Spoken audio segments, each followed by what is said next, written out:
എന്ന് ഇതുപോലെ നമ്മളോട് പറയുന്ന തെളിയിക്കുന്ന ഒരുപാട് പേരുണ്ട്.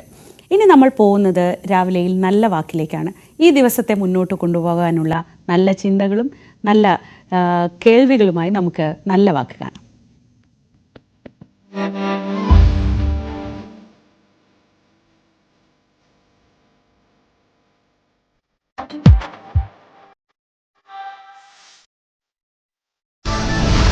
പത്തനംതിട്ടയിൽ ഞെട്ടിക്കുന്ന വെളിപ്പെടുത്തലുമായി 18കാരി. 13 വയസ്സ് മുതൽ 64 പേർ പീഡനത്തിനിരയാക്കിയെന്ന് പെൺകുട്ടി. CWCക്ക് ലഭിച്ച മൊഴി പത്തനംതിട്ട SP-ക്ക് കൈമാറി. 5 പേർ അറസ്റ്റിൽ. കായിക താരമായ പെൺകുട്ടിയെ പീഡിപ്പിച്ചവരിൽ പരിശീലകരും അധ്യാപകരും സഹപാഠികളും. PV അൻവർ MLA ഇനി തൃണമൂൽ കോൺഗ്രസിൽ.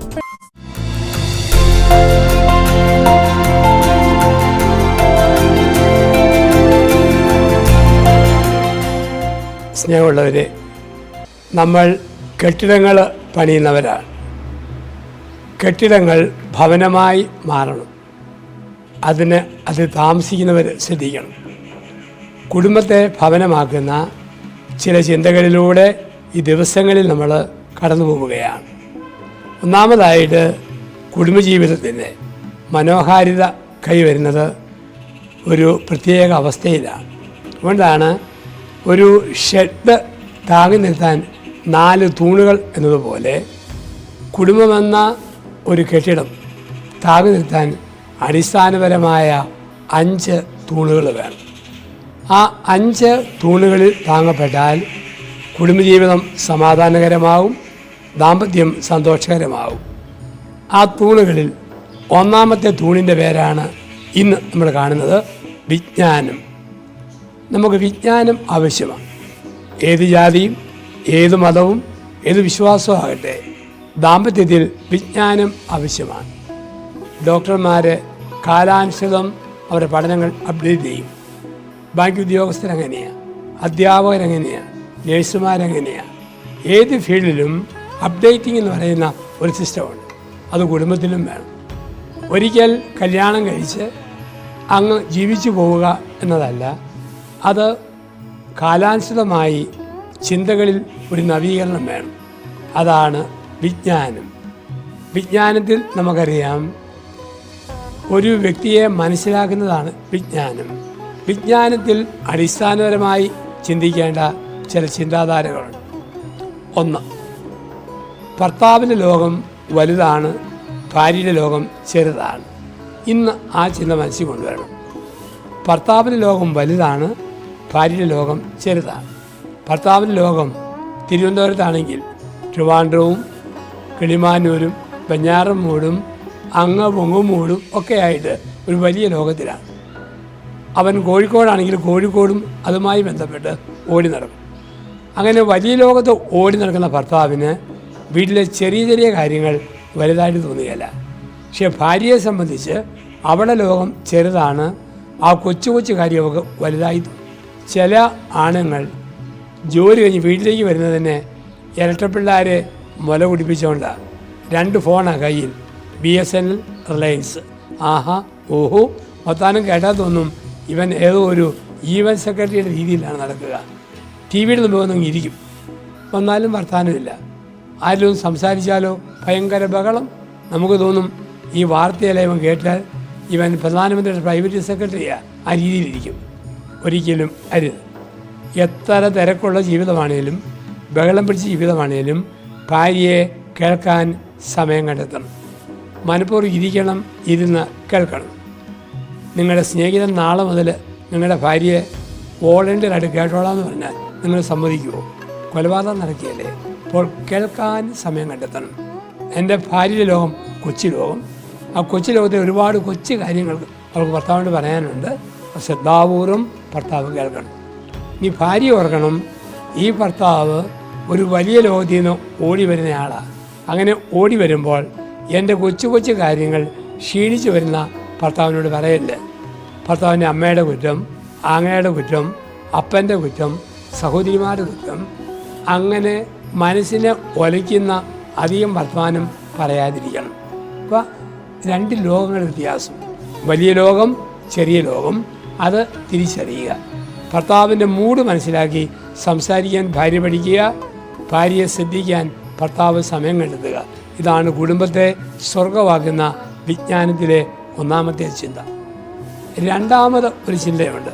കുടുംബത്തെ സ്വർഗമാക്കുന്ന വിജ്ഞാനത്തിൽ വരുന്ന രണ്ടാമത്തെ ചിന്ത, പുരുഷനെ സംബന്ധിച്ച് അവൻ പലതും മറക്കും പക്ഷേ ക്ഷമിക്കുകയില്ല. സ്ത്രീ ക്ഷമിക്കും പക്ഷേ മറക്കുകയില്ല. ഇതൊരു മനഃശാസ്ത്ര വ്യത്യാസമാണ്. പുരുഷനെ സംബന്ധിച്ച് ഒരു മുറിവുണ്ടായി 100 കാര്യങ്ങൾക്കിടയിൽ അതങ്ങ് മറന്നു, പക്ഷെ ചാരം മൂടിയ കനൽക്കട്ട പോലെ കിടക്കും. പിന്നീട് അവസരം വരുമ്പോൾ ആ ചാരം മാറുമ്പോൾ ക്ഷമിക്കാതെ ചൂടായിട്ടെന്ന് പറയും. സ്ത്രീയോ അവൾ ക്ഷമിക്കും പക്ഷെ മറക്കുകയില്ല. മനസ്സിൽ വെച്ചുകൊണ്ടല്ല. 2025 ജനുവരി മാസത്തിലും ഭർത്താവിൻ്റെ 2001 കള്ളുകുടിയെക്കുറിച്ച് പറയും. തൻ്റെ ഒരു മുടിഞ്ഞ കുടി, അതുകൊണ്ടാണ് വീട് നശിച്ചു പോയത്. തിരുത്താൻ പറ്റിയല്ല, പക്ഷെ ഇങ്ങനെ എണ്ണി പറഞ്ഞുകൊണ്ടിരിക്കും. അതുകൊണ്ട് ഭാര്യയെ ഒന്ന് മുറിപ്പെടുത്തിയാൽ മോളെ അറിയാതെ പറ്റിയ സോറി എന്ന് പറഞ്ഞാൽ അത് തീരും. പക്ഷേ ഭർത്താവിനെ മുറിപ്പെടുത്തിയാൽ അതിങ്ങനെ മനസ്സിൽ തേട്ടി കിടക്കും. അത് ഭാര്യ മനസ്സിലാക്കുക, ഭർത്താവ് മനസ്സിലാക്കുക. അപ്പോൾ ക്ഷമിക്കും, മറക്കുകയല്ല, മറക്കും, ക്ഷമിക്കുകയല്ല. ഇത് വലിയ വ്യത്യാസം ദാമ്പത്യത്തിൽ നമ്മൾ കാണും. ഇപ്പോൾ ദൈവം തന്ന കുടുംബത്തിൽ വിജ്ഞാനത്തോടെ നമുക്ക് ജീവിക്കാം. എവിടെയാണോ പാളിച്ചു പറ്റിയത് തിരുത്തി സ്നേഹത്തിൽ സന്തോഷത്തിലായിരിക്കാം. ദാമ്പത്യത്തെ ബലപ്പെടുത്തുന്ന അറിവുകൾ ശേഖരിക്കുക. ആ അറിവുകളുടെ വെളിച്ചത്തിൽ കുടുംബജീവിതത്തെ ശക്തിപ്പെടുത്തുക, ബലപ്പെടുത്തുക. എല്ലാവർക്കും ഒരു നല്ല ദിവസം. നന്ദി, നമസ്കാരം.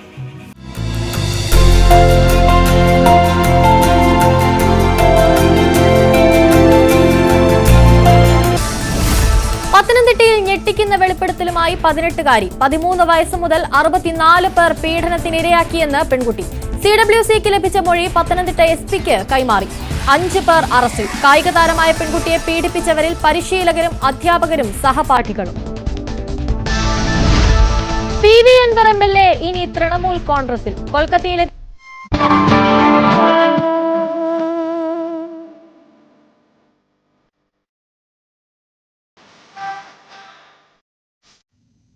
പ്രിയപ്പെട്ട പ്രേക്ഷകർക്ക് രാവിലെയിലേക്ക് ഒരിക്കൽ കൂടി സ്വാഗതം. അപ്പോൾ ഒരു ദിവസം തുടങ്ങാനുള്ള എനർജിയും ചിന്തയും ഒക്കെ ആയിക്കഴിഞ്ഞല്ലോ.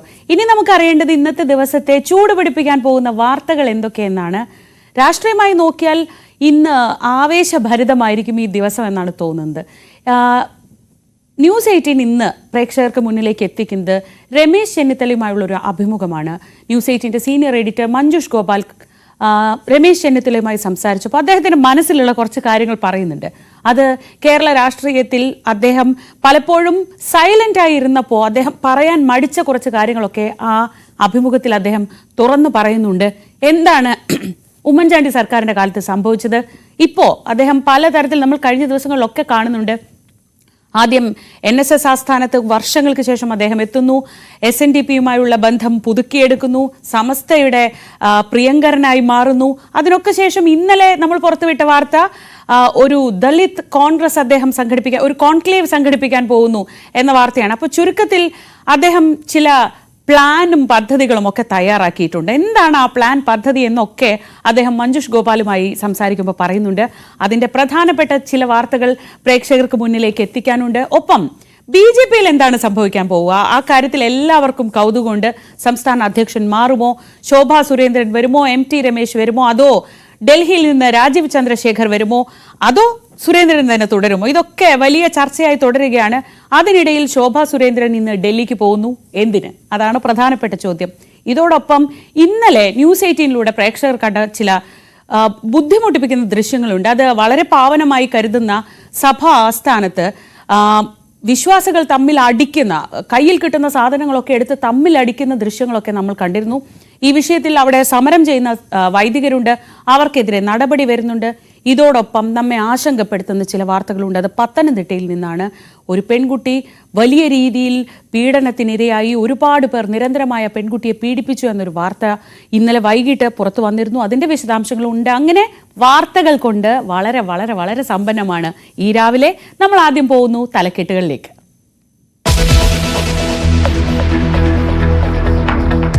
സിറോ മലബാർ സഭാസ്ഥാനത്ത് സമരം ചെയ്ത വൈദികർക്ക് നേരെ പോലീസ് നടപടി. സെയിന്റ് തോമസ് മൗണ്ടിൽ നിന്ന് വൈദികരെ ബലമായി നീക്കം ചെയ്തു. പ്രതിഷേധവുമായി വിമത വൈദികരും പിന്തുണയ്ക്കുന്ന വിശ്വാസികളും.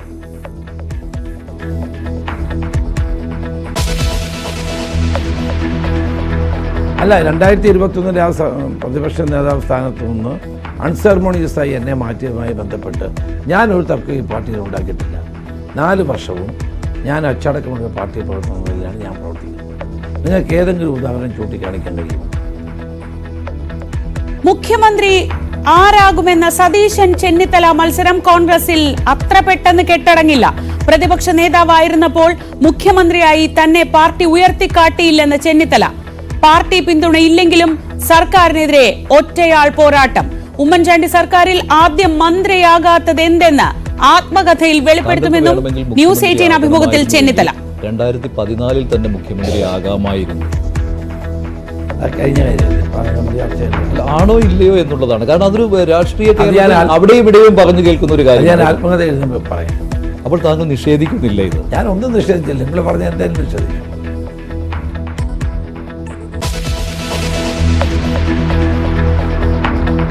ശോഭ സുരേന്ദ്രൻ ഇന്ന് വീണ്ടും ഡൽഹിക്ക് യാത്ര. ശോഭ BJP സംസ്ഥാന അധ്യക്ഷയാകുമെന്ന അഭ്യൂഹം ശക്തമായിരിക്കെ സുരേന്ദ്രൻ അധ്യക്ഷനായി തുടരുമെന്ന പ്രതീക്ഷയിൽ ഔദ്യോഗിക വിഭാഗവും.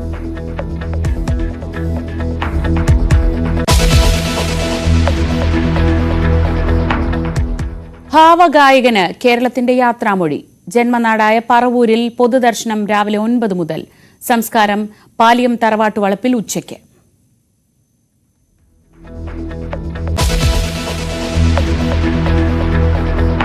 പഞ്ചാബിൽ ആം ആദ്മി പാർട്ടി MLA വീട്ടിനുള്ളിൽ വെടിയേറ്റു മരിച്ച നിലയിൽ.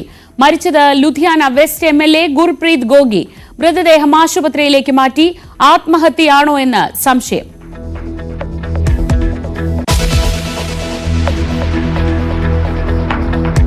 ഇനി PV അൻവർ MLA തൃണമൂൽ കോൺഗ്രസുകാരൻ. ഇന്ന് മമതാ ബാനർജിയും ഒന്നിച്ച് കൊൽക്കത്തയിൽ വാർത്താ സമ്മേളനം.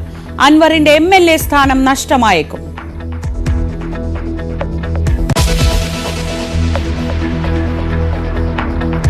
പത്തനംതിട്ടയിൽ കായിക താരമായ പെൺകുട്ടിയെ പീഡിപ്പിച്ച കേസിൽ കൂടുതൽ അറസ്റ്റ് ഉണ്ടാകും. 13 വയസ്സ് മുതൽ പീഡനം നേരിടുന്നതായി പെൺകുട്ടി. 60ഓളം പേർ പീഡിപ്പിച്ചതായി മൊഴി. അന്വേഷിക്കാൻ പ്രത്യേക സംഘം.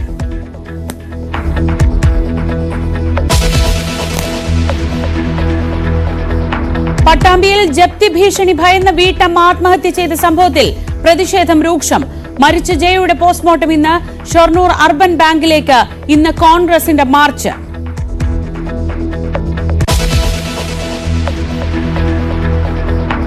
മകരവിളക്കിനൊരുങ്ങി സന്നിധാനം. ഇന്ന് എരുമേലി പേട്ടതുള്ളൽ. തിരുവാഭരണ ഘോഷയാത്ര നാളെ പന്തളത്തുനിന്ന് പുറപ്പെടും. സന്നിധാനത്ത് വലിയ നിയന്ത്രണങ്ങൾ. നാളെ മല കയറാൻ അനുമതി. 60,000 പേർക്ക് മാത്രം.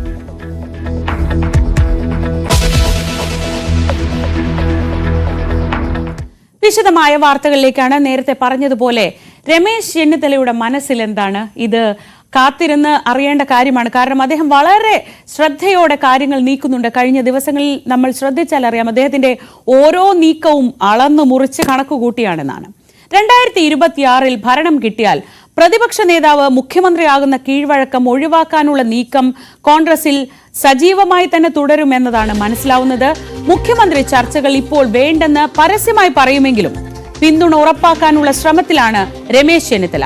2021 പ്രതിപക്ഷ നേതാവായിരുന്ന തന്നെ മുഖ്യമന്ത്രിയായി ആരും ഉയർത്തിക്കാട്ടിയില്ലല്ലോ എന്നായിരുന്നു ന്യൂസ് 18 സീനിയർ എഡിറ്റർ മഞ്ജുഷ് ഗോപാലുമായുള്ള അഭിമുഖത്തിൽ അദ്ദേഹത്തിന്റെ പ്രതികരണം. ഒരു ലീഡർ വേണം. എപ്പോഴും ഒരു നേതാവ് ഉണ്ടെങ്കിൽ ആ നേതാവിനെ പ്രൊജക്റ്റ് ചെയ്തുകൊണ്ട് പോയാൽ അത് ഗുണകരമായി മാറുകയും ചെയ്യും. എന്തുകൊണ്ടാണ് കോൺഗ്രസ് അങ്ങനെ ഒരു തീരുമാനത്തിലേക്ക് വരാത്തതും അങ്ങനെ ഒരു നേതാവിനെ ചൂണ്ടിക്കാണിക്കാൻ ഇല്ലാത്തതും? സാധാരണഗതിയിൽ അങ്ങനെയല്ല നമ്മൾ ചെയ്യാറുള്ളത്. പക്ഷേ ഇത്തവണ എന്ത് വേണമെന്നുള്ള പാർട്ടി നേതൃത്വം കൂടിയാലോചിച്ച് തീരുമാനിക്കും. അല്ല, എന്താണ് സാധാരണഗതിക്കും അപ്പുറമായിട്ട് ഞാൻ പറഞ്ഞ ഘടകമാണ്. അഭിപ്രായം ഉണ്ടെങ്കിൽ ഞാൻ പറഞ്ഞു, സാധാരണഗതിയിൽ തെരഞ്ഞെടുപ്പ് കഴിഞ്ഞിട്ടാണ് നേതാവിനെ തീരുമാനിക്കുന്നത്. അതിന് വ്യത്യസ്തമായ അഭിപ്രായം ഉണ്ടോ പാർട്ടി ചർച്ച ചെയ്ത് തീരുമാനിക്കേണ്ട കാര്യം. സാധാരണ എന്ന് പറയുന്നത് ഇപ്പോൾ സമീപകാലം എല്ലാം നോക്കുമ്പോൾ എനിക്കൊരു വലിയ ചരിത്രത്തിലേക്ക് ഞാൻ പോകുന്നില്ല എങ്കിലും ഒരു 82 കാലഘട്ടം മുതൽ നോക്കുകയാണെങ്കിൽ ആരാണോ പ്രതിപക്ഷ നേതാവ് അദ്ദേഹം സ്വാഭാവികമായിട്ടും മുന്നണിയും പാർട്ടിയും ജയിച്ചു വന്നു കഴിഞ്ഞാൽ മുഖ്യമന്ത്രിയാവുക എന്നുള്ളതാണ്. അത് തുടരണം എന്നുണ്ടോ അങ്ങ് വരുമ്പോൾ? കഴിഞ്ഞ തവണ ഞാൻ പ്രതിപക്ഷ നേതാവായിരുന്നു, എന്നെ ആരും പ്രൊജക്റ്റ് ചെയ്തില്ല. ഉമ്മൻചാണ്ടിയും ഉണ്ടായിരുന്നു, ഞങ്ങളൊക്കെ ഉണ്ട്, ആരും എന്നെ പ്രൊജക്റ്റ് ചെയ്തില്ല. അതുകൊണ്ട് ഞാൻ പ്രവർത്തിച്ചില്ല, ശക്തമായി തന്നെ പ്രവർത്തിച്ചില്ല. പക്ഷെ കോവിഡ് ആയതുകൊണ്ടും ജനങ്ങൾക്ക് വെളിയിറങ്ങാൻ പറ്റാത്ത അവസ്ഥയുള്ളത് കൊണ്ടും സർക്കാർ അന്ന് ഏറ്റവും കൂടുതൽ ആനുകൂല്യം ജനങ്ങൾക്ക് കോവിഡിൻ്റെ പേരിൽ കൊടുത്തതുകൊണ്ടുമാണ് നമുക്ക് അധികാരത്തിൽ വരാൻ കഴിയാതെ പോയത്. അതാണ് മെയിൻ കാരണം. ഞാൻ ചോദിച്ച പ്രൊജക്റ്റ് ചെയ്യണതിന്റെ മാത്രം കാര്യമല്ല, അങ്ങനെയാണ് ഒരു സ്വാഭാവികമായിട്ടും മുന്നണിയും പാർട്ടിയും ജയിച്ചാൽ ആ പ്രതിപക്ഷ നേതാവ് ആരാണോ അദ്ദേഹം തന്നെ മുഖ്യമന്ത്രിയാകും. അതാണ് കോൺഗ്രസ് രാഷ്ട്രീയത്തിലും UDF രാഷ്ട്രീയത്തിലും കണ്ടുവരുന്നത് അല്ലേ? അതൊക്കെ പാർട്ടി തീരുമാനിക്കേണ്ട കാര്യമാണ്, ഞാൻ തീരുമാനിക്കേണ്ടതല്ലല്ലോ. അപ്പോൾ ഇപ്പോൾ പൊതുവെ ഒരു സമൂഹത്തിലുള്ള ഒരു ചർച്ചയാണ്, അത് താങ്കളും ശ്രദ്ധിക്കുന്ന കാര്യമാണല്ലോ. ഇങ്ങനെ ഒരു കോൺഗ്രസിൽ ഇത്തരത്തിൽ ഒരു മുഖ്യമന്ത്രി സ്ഥാനത്തിന് വേണ്ടിയുള്ള ഒരു അടിപിടി നടക്കുന്നുണ്ട്, അല്ലെങ്കിൽ ഒരു തർക്കം നടക്കുന്നുണ്ട്. എന്തിനാണ് ആ തർക്കം? കാരണം 2026 ആദ്യം അധികാരത്തിൽ വരട്ടെ എന്നാണല്ലോ കോൺഗ്രസും UDFും ചിന്തിക്കേണ്ടത്. ഇപ്പോൾ കേരളത്തിലെ കോൺഗ്രസിൻ്റെ മുഖ്യമന്ത്രി സ്ഥാനാർത്ഥിയെ തീരുമാനിക്കാനുള്ള ചർച്ച അനവസരത്തിലുള്ളതാണ്. അതാണ് എൻ്റെ അഭിപ്രായം. അനവസരത്തിലാണ് ഇപ്പോൾ ചർച്ച ചെയ്യേണ്ട വിഷയമല്ല. ആദ്യം വേണ്ടത് പഞ്ചായത്ത് തിരഞ്ഞെടുപ്പ് ജയിക്കുക. പാവപ്പെട്ട പ്രവർത്തകൻ്റെ തിരഞ്ഞെടുപ്പാണ്. ആ തിരഞ്ഞെടുപ്പ് ജയിച്ചു കഴിഞ്ഞ് അസംബ്ലി ജയിക്കുക. ഭൂരിപക്ഷം കിട്ടിയിട്ട് വേണ്ടേ ഗവൺമെൻറ് ഉണ്ടാക്കാൻ. അപ്പോൾ അതുകൊണ്ട് ഇപ്പം അത്തരം ഒരു ചർച്ചയ്ക്ക് യാതൊരു പ്രസക്തിയില്ലെന്ന് വിശ്വസിക്കുന്ന ആളെ. പക്ഷെ ആരാണ് ആ ചർച്ചയ്ക്ക് വളമൊരുക്കുന്നത്? ശ്രീ രമേശ് ചെന്നിത്തല. മാധ്യമങ്ങളല്ല വളമൊരുക്കുന്നത്, LDF അല്ല, CPM അതിൽ മുന്നിൽ വന്ന് ഇങ്ങനെ പറയുന്നില്ല. മാധ്യമങ്ങളിലൂടെ അല്ല ഈ വാർത്തകളെല്ലാം വരുന്നത്. അതങ്ങനെയാണ്, അവരുടെ ജോലിയാണ്, അവർ ചെയ്തോട്ടെ. അതങ്ങനെയല്ല, മാധ്യമങ്ങളിലൂടെ ഇത് വരുവാനുള്ള കാരണം എന്താണ്? അത് നീ തീരുമാനിക്കേണ്ടത് സ്വയം നേതാക്കൾ തന്നെയല്ലേ? അല്ല, വാർത്തകളൊക്കെ വരും, എല്ലാ കാലഘട്ടത്തിലും വാർത്ത വരും. പക്ഷേ ഇപ്പം മുഖ്യമന്ത്രി സ്ഥാനത്തേക്ക് ഒരു വാർത്തയ്ക്ക് പ്രസക്തിയില്ലെന്നാണ് എൻ്റെ അഭിപ്രായം. 2021 അനാദരവ് കാട്ടി പ്രതിപക്ഷ നേതാവ് സ്ഥാനത്ത് നിന്ന് മാറ്റിയിട്ടും കഴിഞ്ഞ 3.5 വർഷം പാർട്ടിക്കെതിരെ ഒരു അക്ഷരം പോലും താൻ മിണ്ടിയിട്ടില്ലെന്നാണ് രമേശ് ചെന്നിത്തല പറയുന്നത്. മറ്റാരെങ്കിലും ആയിരുന്നെങ്കിൽ കോൺഗ്രസിനെ പ്രതിരോധത്തിലാക്കിയേനെ. പാർട്ടി ഏൽപ്പിച്ച എല്ലാ കാര്യങ്ങളും അച്ചടക്കത്തോടെയാണ് ചെയ്തത്. ന്യൂസ് 18 അഭിമുഖത്തിലായിരുന്നു അദ്ദേഹത്തിന്റെ വൈകാരികമായ പ്രതികരണം. പക്ഷേ ഈ 2021 താങ്കൾ പറഞ്ഞു താങ്കളെ ആരും പ്രൊജക്റ്റ് ചെയ്തിരുന്നില്ല എന്ന്. അതിനുശേഷമുണ്ടായ ആ സംഭവ വികാസങ്ങളിൽ നിന്ന് താങ്കൾ ഇതുവരെ മോചിതനായിട്ടുണ്ടോ? താങ്കളുടെ സമീപകാലത്തെ പല അഭിപ്രായ പ്രകടനങ്ങളിലും അങ്ങനെ ഒരു സങ്കടം അക്കാര്യത്തിൽ നിഴലിച്ചിട്ടുണ്ട്. അതൊക്കെ കഴിഞ്ഞാൽ ഇനിയിപ്പോൾ അത് ചർച്ചയായിട്ട് കാര്യമില്ല. അതായത് 2021 എന്താണോ സംഭവിച്ചത് അത് താങ്കൾ മറന്നു കഴിഞ്ഞു? അല്ല, 2021 പ്രതിപക്ഷ നേതാവ് സ്ഥാനത്ത് നിന്ന് അൺസെർമോണിയസായി എന്നെ മാറ്റിയതുമായി ബന്ധപ്പെട്ട് ഞാനൊരു തർക്കം ഈ പാർട്ടിയിൽ ഉണ്ടാക്കിയിട്ടില്ല. 4 വർഷവും ഞാൻ അച്ചടക്കമുള്ള പാർട്ടി പ്രവർത്തനങ്ങളിലാണ് ഞാൻ പ്രവർത്തിക്കുന്നത്. നിങ്ങൾക്ക് ഏതെങ്കിലും ഉദാഹരണം ചൂണ്ടിക്കാണിക്കാൻ കഴിയുമോ? ഞാൻ പാർട്ടിക്കെതിരെ സംസാരിക്കുന്നത്, പാർട്ടിക്ക് പ്രശ്നം ഉണ്ടാക്കുന്നത്. എനിക്ക് മുമ്പുള്ള നേതാക്കന്മാരൊക്കെ ധാരാളം പ്രശ്നങ്ങൾ ഉണ്ടാക്കിയിട്ടുള്ളവരാണ്. ഞാനൊരു പ്രശ്നം ഉണ്ടാക്കിയിട്ടില്ല. ഞാൻ പ്രശ്നം ഉണ്ടാക്കാൻ ആഗ്രഹിക്കുന്നുമില്ല. അപ്പോൾ അങ്ങനെ ഒരു അച്ചടക്കത്തോടു കൂടി തന്നെ ഈ പാർട്ടിയിൽ നിന്ന് താങ്കൾ തന്നെ പറഞ്ഞു, ഒരു അൺസെറിമോണിയൽ ആയിട്ടാണ് അങ്ങനെ ഒരു സംഭവം ഉണ്ടായത്, പ്രതിപക്ഷ നേതാവ് സ്ഥാനത്ത് നിന്ന് മാറ്റിയത് എന്നുള്ള കാര്യം. അപ്പോൾ അതൊരു വിഷമം തന്നെയാണ് മനസ്സിനുള്ളിൽ. അത് പക്ഷേ താങ്കൾ അത് കണക്കിലെടുത്തില്ല, പാർട്ടിയിൽ അത് പ്രതിഫലിപ്പിച്ചില്ല എന്ന് പറഞ്ഞു. അങ്ങനെ വരുമ്പോൾ ഇനി അതൊരു ആദരപൂർവ്വം തന്നെ താങ്കളെ പ്രൊജക്റ്റ് ചെയ്തുകൊണ്ട്, അല്ലെങ്കിൽ മുന്നണിയും പാർട്ടിയും അധികാരത്തിൽ വരുമ്പോൾ താങ്കൾ തന്നെ ആ നേതൃസ്ഥാനം ഏറ്റെടുക്കണം എന്നുള്ള രീതിയിൽ താങ്കളെ ആദരിക്കണം എന്നുള്ളൊരു ആഗ്രഹം താങ്കളുടെ മനസ്സിലില്ലേ? അല്ല, എൻ്റെ പാർട്ടിയെ അതിനുശേഷം പാർട്ടി എന്നെ ഏൽപ്പിച്ച എല്ലാ ദൗത്യവും ഞാൻ ചെയ്തിട്ടുണ്ട്. തമിഴ്നാട്ടിലെ പഞ്ചായത്ത് തെരഞ്ഞെടുപ്പ് ഞാനത് എന്നോട് നോക്കാൻ പറഞ്ഞു, ഞാൻ നോക്കി. ഗുജറാത്തിലെ സ്ഥാനാർത്ഥി നിർണ്ണയത്തിന് സ്ക്രീനിങ് കമ്മിറ്റി ഞാനത് എന്നെ ഏൽപ്പിച്ച ദൗത്യം. മഹാരാഷ്ട്രയിലെ തെരഞ്ഞെടുപ്പ് ഇതൊക്കെ അവിടെ പരാജയപ്പെട്ടു. മഹാരാഷ്ട്രയിൽ പാർലമെന്റ് ജയിച്ചു, അസംബ്ലി തോറ്റു. അപ്പം അത് എൻ്റെ ചുമതല എന്ന് പറഞ്ഞാൽ എന്നെ കോർഡിനേറ്റ് ചെയ്യുക, കാര്യങ്ങൾ ചെയ്യാനുള്ളതാണ്. പക്ഷേ ശരത് പവാറും ഉദ്ധവ് താക്കറേയും അവർ വിചാരിച്ചാൽ ജയിക്കാത്തപ്പോൾ ഞാൻ വിചാരിച്ചാൽ ജയിക്കൂ. അവിടുത്തെ നേതാക്കന്മാരാണ്. എൻ്റെ ജോലി കോർഡിനേറ്റ് ചെയ്യാനുള്ളതാണ്. അത് എൻ്റെ കഴിവ്. 10 മാസം വളരെ ആത്മാർത്ഥമായി ഞാൻ കഷ്ടപ്പെട്ടിട്ടുണ്ട് മഹാരാഷ്ട്രയിൽ. അപ്പം ഞാനല്ലാണ്ട് പിണങ്ങി പാർട്ടിക്കെതിരെ സംസാരിച്ച് നിൽക്കുകയല്ല. ഏൽപ്പിക്കുന്ന ഏത് ചുമതലയും എൻ്റെ കഴിവുകൾക്കനുസരിച്ച് ചെയ്യാൻ ഞാൻ ശ്രമിച്ചിട്ടുണ്ട്. അത് നാളെയാണ് ഞാൻ ചെയ്യും. അങ്ങനെയാണ് കേരളത്തിൽ താങ്കൾക്ക് ഒരു ചുമതല വേണം, താങ്കൾക്ക് അങ്ങനെ ഒരു ചുമതല കിട്ടുന്നില്ല. അല്ല, എന്നൊന്നും ഞാൻ പറഞ്ഞില്ല നിങ്ങളോട്. നിങ്ങൾ എഴുതാത്ത പ്രവർത്തനം വായിക്കുന്നു. അല്ല, ഈ ദേശീയ രാഷ്ട്രീയത്തിൽ അത്തരത്തിലുള്ള അവസരം പാർട്ടി ഏത് ചുമതല അല്ല, അങ്ങനെ പാർട്ടി എന്തുകൊണ്ട് വിശ്വാസത്തിൽ താങ്കളെ എടുക്കുന്നില്ല? കേരളത്തിലൊരു വലിയൊരു ജോലിയല്ലേ നൽകേണ്ടത്? അതൊക്കെ എൻ്റെ പാർട്ടിയാണ് തീരുമാനിക്കേണ്ടത്. ആർക്ക് എന്തെങ്കിലും ചുമതല കൊടുക്കണം. എനിക്ക് ഏൽപ്പിക്കുകയാണെങ്കിൽ ആ ചുമതല ഞാൻ നിറവേറ്റും. അതാണ് ഞാൻ ഇത്രയും ഉദാഹരണങ്ങൾ പറഞ്ഞത്. പിന്നെ ഇന്ന ചുമതല ഏൽപ്പിക്കണമെന്ന് നമുക്ക് പറയാൻ കഴിയില്ല. 4 വർഷവും അച്ചടക്കത്തോടു കൂടി തന്നെ ഞാൻ മുന്നോട്ട് പോയിട്ടുണ്ട്. എൻ്റെ സ്ഥാനത്ത് മറ്റു വല്ലവരായിരുന്നു ഇവിടെ എന്തെല്ലാം കോലാഹലം ഉണ്ടാക്കിയത്. ജനകീയ വിഷയങ്ങൾ കൊണ്ടുവരുന്നതിലും സർക്കാരിനെ പ്രതിരോധത്തിലാക്കുന്നതിലും ഇന്നും തനിക്ക് കഴിയുന്നുണ്ട് എന്ന് തെളിയിക്കാൻ ചെന്നിത്തല ശ്രമിക്കുകയാണ്. സർക്കാരിന്റെ അഴിമതിയും പാളിച്ചകളും തുടർന്ന് കാട്ടാൻ പാർട്ടിയിൽ നിന്ന് പിന്തുണ കിട്ടിയില്ലെങ്കിലും തന്റെ ഒറ്റയാൾ പോരാട്ടം തുടരുമെന്ന് തന്നെ അദ്ദേഹം വ്യക്തമാക്കുന്നു. കാർബോറണ്ടം അഴിമതി പുറത്തു കൊണ്ടുവന്നിട്ടും അത് ഏറ്റെടുക്കുന്നതിൽ പാർട്ടി താൽപര്യം കാണിക്കാത്തതിനെ കുറിച്ചായിരുന്നു ചെന്നിത്തലയുടെ പ്രതികരണം. താങ്കൾ 2016-21 കൊണ്ടുവന്ന അത്രയും അതിൽ പകുതിയെങ്കിലും ചെയ്യാൻ 2021-25 കാലഘട്ടത്തിൽ കോൺഗ്രസിനും UDF-നും കഴിഞ്ഞിട്ടുണ്ടോ? അപ്പോൾ ആരുടെ പരാജയമാണത്? അതാണ് ജനങ്ങൾ ചോദിക്കുന്നത്. സംസ്ഥാന സർക്കാർ പരാജയമാണ്, പക്ഷെ പ്രതിപക്ഷം അതിനേക്കാൾ പരാജയമാണല്ലോ എന്ന്. എന്നാലും അഭിപ്രായം എനിക്കില്ല. അവരുടേതായ രീതിയിൽ കാര്യങ്ങൾ ചെയ്തിട്ടുണ്ട്. പക്ഷെ താങ്കൾ ഏറ്റവും അവസാനം കൊണ്ടുവന്ന ഒരു കാര്യം ഞാൻ ഓർക്കുകയാണ്, കാർബോറണ്ടം അഴിമതി എന്നുള്ള കാര്യം. അതിന് എന്ത് പിന്തുണയാണ് UDF-ൽ നിന്നും കോൺഗ്രസിൽ നിന്നും കിട്ടിയത്? അല്ല, ആ അഴിമതി അതുകൊണ്ടില്ല, അഴിമതി ആവാതിരിക്കുന്നില്ലല്ലോ. അഴിമതിയാണ് ഇപ്പോഴും ഞാൻ എൻ്റെ പേരിലുള്ള എൻ്റെ പോരാട്ടം തുടർന്നുകൊണ്ടിരിക്കുകയാണ്. BOT അടിസ്ഥാനത്തിൽ ഒരു കമ്പനിക്ക് വൈദ്യുതി ഉൽപ്പാദിപ്പിക്കാൻ ചുമതല കൊടുത്ത് 30 വർഷം കഴിഞ്ഞിരിക്കുന്നു. ഡിസംബർ 30 കഴിഞ്ഞതാണ്. ഇപ്പോഴും അനധികൃതമായി അവർ കാർബോറണ്ടം കമ്പനി ഇപ്പോഴും വൈദ്യുതി ഉൽപ്പാദിപ്പിക്കുന്നു. അവർ കൊള്ളലാഭം എടുക്കുന്നു. എന്നിട്ട് ഇവിടെ ആരും മിണ്ടുന്നില്ല. ഗവൺമെന്റും മിണ്ടുന്നില്ല. ഒരു മന്ത്രി ഉണ്ടല്ലോ, ഗവൺമെന്റും മിണ്ടുന്നില്ല, പ്രതിപക്ഷവും മിണ്ടുന്നില്ല. മന്ത്രി മിണ്ടിയിട്ടുണ്ടോ? മന്ത്രി ഒരു അക്ഷരം പറയുന്നില്ലല്ലോ. ഇതിൽ മന്ത്രി ഉണ്ടോ? അപ്പോൾ താങ്കളുടെ ആ പോരാട്ടം തുടരും, ഒരു സംശയവുമില്ല, തുടരും. പക്ഷെ അതൊരു ഒറ്റയാൾ പോരാട്ടമാണ്. അത് സാരമില്ല. അതിന് ജനങ്ങൾക്ക് വേണ്ടി പോരാടാൻ കൂട്ടായിട്ട് വേണമെന്നൊന്നുമില്ല, ഒറ്റയ്ക്കും പോരാടാം. ഈ കോൺഗ്രസ് പോലെയുള്ള പ്രസ്ഥാനത്തിൽ നിന്ന് ഒറ്റയ്ക്ക് പോരാടേണ്ട എന്ത് അവസ്ഥയാണുള്ളത്? കാരണം അങ്ങനെയല്ലല്ലോ വേണ്ടത്. അതിന് അത് നിങ്ങളുടെ ഒരു വിലയിരുത്തലല്ലേ. ഒറ്റയ്ക്ക് പോരാടിയാലും കുഴപ്പമൊന്നുമില്ല. സർക്കാരിനെതിരെ ഒറ്റയാൾ പോരാട്ടം തുടരുമോ ചെന്നിത്തല? നായർ ബ്രാൻഡ് ഇപ്പോഴുണ്ടോ? അങ്ങനെ ചെന്നിത്തലയ്ക്ക് പറയാൻ ഒരുപാട് കാര്യങ്ങളുണ്ട്. അതെല്ലാം വിശദമായി തന്നെ മഞ്ജുഷ് ഗോപാലുമായി രമേശ് ചെന്നിത്തല സംസാരിക്കുന്നു. 8:30 പ്രേക്ഷകർക്ക് News 18-ലൂടെ അത് കാണാം, ഈ അഭിമുഖത്തിന്റെ പൂർണ്ണരൂപം. ഇനി നമ്മൾ മറ്റൊരു പ്രധാനപ്പെട്ട വാർത്തയിലേക്ക് കടക്കുകയാണ്. ഇന്നലെ ഞാൻ തുടക്കത്തിൽ പറഞ്ഞതുപോലെ തന്നെ ഇന്നലെ നമ്മളെയൊക്കെ ബുദ്ധിമുട്ടിക്കുന്ന ദൃശ്യങ്ങളായിരുന്നു. എറണാകുളം അങ്കമാലി അതിരൂപത ആസ്ഥാനത്ത് നിന്ന് വന്നത്. അവിടെ 21 വൈദികർ സമരം ചെയ്യുന്നുണ്ടായിരുന്നു. ആ വൈദികർക്കെതിരെ നടപടിയിലേക്ക് കടന്നിരിക്കുകയാണ്. ഇന്ന് പുലർച്ചെയോടെയായിരുന്നു അവർക്കെതിരെ നടപടി ഉണ്ടായത്. അതിരൂപത ആസ്ഥാനത്ത് നിന്ന് ഇവരെ പോലീസ് ബലമായി നീക്കം ചെയ്തു. ദേഹത്ത് കൈപിടിക്കുകയാണ്.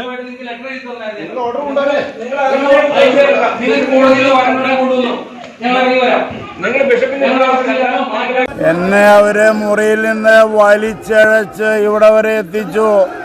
പോലീസ് അനീഷ് ജോയ് എന്ന CIയും കൂട്ടരുമൊക്കെയാണ് ഇത് ചെയ്തത്. അവരവിടെ നിന്ന് വലിച്ചഴിച്ച് പോലീസ് അതിക്രമമാണ് കാണിച്ചത്. ഞാൻ അവരോട് പറഞ്ഞു, ഞാനൊരു ഹാർട്ട് പേഷ്യൻ്റാണ്, 78 വയസ്സായി. അറസ്റ്റ് ചെയ്യാം, ഞങ്ങൾക്കൊരു വിരോധമില്ല. അറസ്റ്റ് ചെയ്ത് മാന്യമായിട്ട് ഞങ്ങൾ അറസ്റ്റ് ചെയ്ത് ജയിലിൽ കൊണ്ടുപോയി, പോലീസ് സ്റ്റേഷനിൽ കൊണ്ടുപോയി റിമാൻഡ് ചെയ്യുക, കോടതി കൊണ്ടുപോയി റിമാൻഡ് ചെയ്യുക, ജയിലിൽ. ഞങ്ങൾ അതിനൊന്നും ഞങ്ങൾക്ക് പ്രശ്നമില്ല. ഞങ്ങൾ അവരോട് പറഞ്ഞതാണ്. അത് ചെയ്യാതെ ഞങ്ങൾ അവിടെ നിന്ന് വലിച്ചിറക്കി ഇവിടെ കൊണ്ടുവന്നിടാനായിട്ട് അവർക്ക് എന്ത് അവകാശമാണുള്ളത്? എന്ത് അവകാശമാണുള്ളത്? പുലർച്ചെ 5 മണിക്ക് കയറി ഒരു പോലീസ് നടപടി ഉണ്ടാകേണ്ട സാഹചര്യം എന്തായിരുന്നു? ഒരു സാഹചര്യം, ഞങ്ങൾ ഇവിടെ ഉറങ്ങുന്ന മനുഷ്യരാണ്, ഉറങ്ങുന്ന അച്ഛന്മാരാണ്. ഞങ്ങൾക്ക് എതിരെ ഞങ്ങൾ അവിടെ കയറി ഏതെങ്കിലും അച്ഛന്മാർക്ക് എന്തെങ്കിലും ചെയ്യുമ്പോൾ പോലീസിനെ വിളിച്ചു വരുത്തി എന്തെങ്കിലും ചെയ്ത് മനസ്സിലാക്കാം. ഞങ്ങൾ അവിടെ ശാന്തമായി കിടന്ന് ഉറങ്ങിയിരുന്ന ആളുകളെ ഈ പുലർച്ചെ സമയത്ത് വന്ന് വളരെ അക്രമാസക്തമായ രീതിയിൽ, ഞങ്ങളൊന്നും ഇത് കണ്ടിട്ടില്ല, വളരെ പിടിച്ച് എന്നെയൊക്കെ ഇങ്ങനെ 2 കൈയിലും കാലിലൊക്കെ പിടിച്ച് വലിച്ചാണ് അവിടെ നിന്ന് ഇങ്ങോട്ട് കൊണ്ടുവന്നത്. നിലത്തിടും യാതൊരു മുന്നറിയിപ്പും ഇല്ലാതെ. അസഭ്യ വർഷങ്ങൾ പോലീസ് ഇങ്ങനെ ഈ അസഭ്യ വർഷം നടത്താൻ പോലീസിന് അവകാശം കൊടുത്താരാണ്? അത്രയ്ക്കും നീചമായ രീതിയിൽ, മോശമായ രീതിയിൽ ഈ അച്ഛന്മാർ. അങ്ങോട്ടുള്ള നിങ്ങളുടെ നീക്കം എന്താണ്? ഞങ്ങളെ ഒന്നുകിൽ പോലീസ് അറസ്റ്റ് രേഖപ്പെടുത്തണം. ഞങ്ങൾ തെറ്റ് ചെയ്തിട്ടുണ്ടെങ്കിൽ അറസ്റ്റ് ചെയ്യണം. ഞങ്ങൾ എന്തെങ്കിലും ക്രിമിനൽ ഒരു ട്രസ്പാസ് അല്ലെങ്കിൽ ഒരു നിയമം തെറ്റിച്ചിട്ടുണ്ടെങ്കിൽ അറസ്റ്റ് ചെയ്യട്ടെ. ഞങ്ങൾക്ക് ഇതുവരെ കിട്ടിയിട്ടില്ല. ഞങ്ങൾക്കറിയാൻ പാടില്ല, അതുകൊണ്ട് ഞങ്ങൾ അറിഞ്ഞിട്ടില്ല. ഈ പോലീസ് ഇപ്പോൾ പുറത്ത് തുടരുകയാണ്. നിങ്ങൾ പള്ളിക്കകത്ത് തന്നെ നിൽക്കുമെന്ന്? ഞങ്ങൾ പള്ളിക്കകത്ത് ഞങ്ങളെ എവിടെ കൊണ്ടുവന്നിട്ടോ, ഞങ്ങളെ എവിടെ കൊണ്ടുവന്നോ അവിടെ ഞങ്ങൾ നിൽക്കും.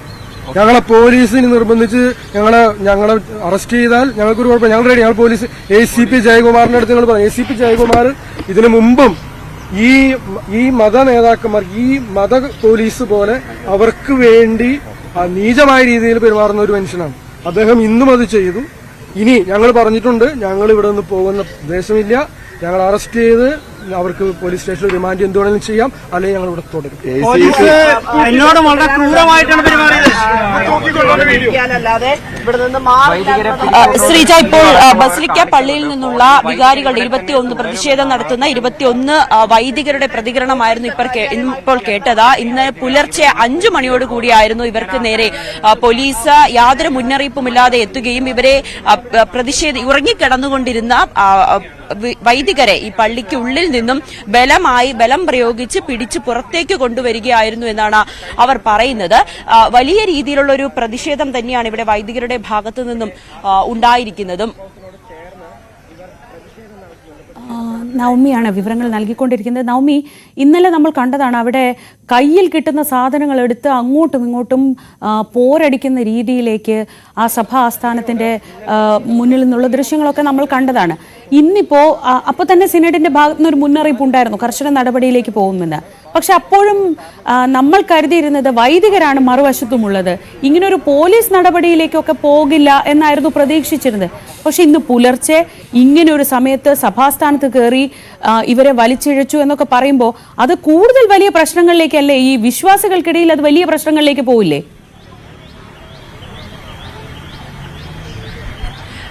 തീർച്ചയായും ശ്രീജ, നമുക്കറിയാം ഈ ബസിലിക്ക പള്ളിയുമായി ബന്ധപ്പെട്ട് ഈ കുർബാന തർക്കവുമായി വളരെ വർഷങ്ങളായി ഈ പള്ളി അടച്ചിടുകയും ഇവിടെ യാതൊരുവിധ പൂജ, ഈ കുർബാന അടക്കം ഒന്നും തന്നെ നടത്തരുതെന്ന് നിർദ്ദേശമുള്ളതുകൊണ്ട് ഈ പള്ളി അടച്ചിട്ടിരിക്കുകയാണ്. കാരണം ഈ സാഹചര്യത്തിൽ ഏതെങ്കിലും വിധത്തിൽ ഈ പള്ളി തുറന്ന് കുർബാന അർപ്പിക്കാൻ ശ്രമിച്ചാൽ വലിയ രീതിയിൽ വിശ്വാസികളും വിമതരും തമ്മിൽ വാക്കുതർക്കമുണ്ടാകും, കയ്യേറ്റമുണ്ടാകും. ഇതിനു മുൻപ് നമ്മൾ ഇത്തരത്തിലുള്ള ദൃശ്യങ്ങളും കണ്ടതായിരുന്നു. അതിനിടെ കുറച്ചു നാളുകളായി പള്ളിയുമായി ബന്ധപ്പെട്ട് യാതൊരുവിധ പ്രശ്നങ്ങളും ഒന്നും ഉണ്ടായിരുന്നില്ല. ഈ ഒരു സാഹചര്യത്തിലായിരുന്നു 4 വൈദികർക്കെതിരെ ഒരു നടപടി സഭാ നേതൃത്വത്തിൽ നിന്നും ഉണ്ടായിരുന്നത്. പിന്നെ ഇതിനെതിരെയായിരുന്നു ബാക്കി 21 വൈദികരും ചേർന്ന് നിന്നുകൊണ്ട് ഒരു റിലേ സത്യാഗ്രഹ സമരം ആദ്യം ആരംഭിച്ചു. പിന്നീട് ഈ സമരം അവസാനിപ്പിച്ചുകൊണ്ട് പിന്നെ ഒരു പ്രാർത്ഥനാ സമരത്തിലേക്ക്, പ്രതിഷേധ സൂചകമായിട്ടുള്ള ഒരു പ്രാർത്ഥനയോടുകൂടിയുള്ള ഒരു സമരത്തിലേക്ക് നീങ്ങാൻ ഈ വൈദികർ മുന്നോട്ട് വന്നത്.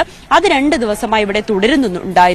അതിനിടയിലായിരുന്നു ഇന്നലെ കഴിഞ്ഞ ദിവസം വൈകുന്നേരത്തോടുകൂടി കുറച്ച് വിശ്വാസികൾ ഇവിടെ എത്തുകയും ഈ വൈദികരുമായി വലിയ രീതിയിൽ വാക്കുതർക്കം ഉണ്ടാകുകയും ചെയ്തു. അതിന്റെ ദൃശ്യങ്ങളാണ് നമ്മൾ ഇന്നലെ പുറത്തുവിട്ടത്.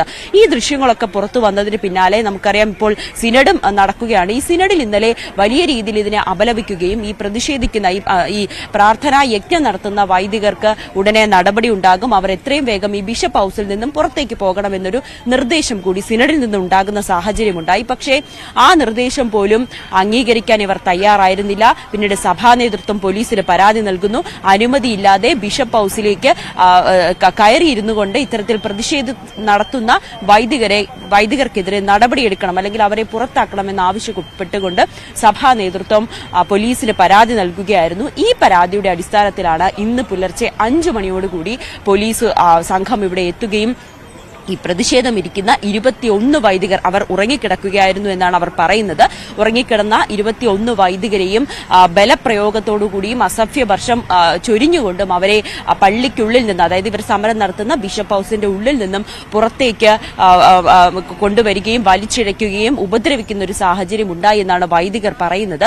പക്ഷേ ഇപ്പോഴും അവർ പള്ളിക്കുള്ളിൽ തന്നെയാണ്. നമുക്ക് ദൃശ്യങ്ങൾ കാണാം. ഈ 21 വൈദികരും പള്ളിക്കുള്ളിൽ തന്നെയാണ്. ചിലർ അവരുടെ സാധനങ്ങൾ, ബാഗുകളും ഒക്കെ ആയിട്ട് പുറത്ത് തന്നെ തമ്പടിച്ചിരിക്കുകയാണ്. ഇവിടെ നിന്ന് മാറില്ല എന്ന ഉറച്ച തീരുമാനത്തിൽ തന്നെയാണ് വൈദികർ നിൽക്കുന്നത്.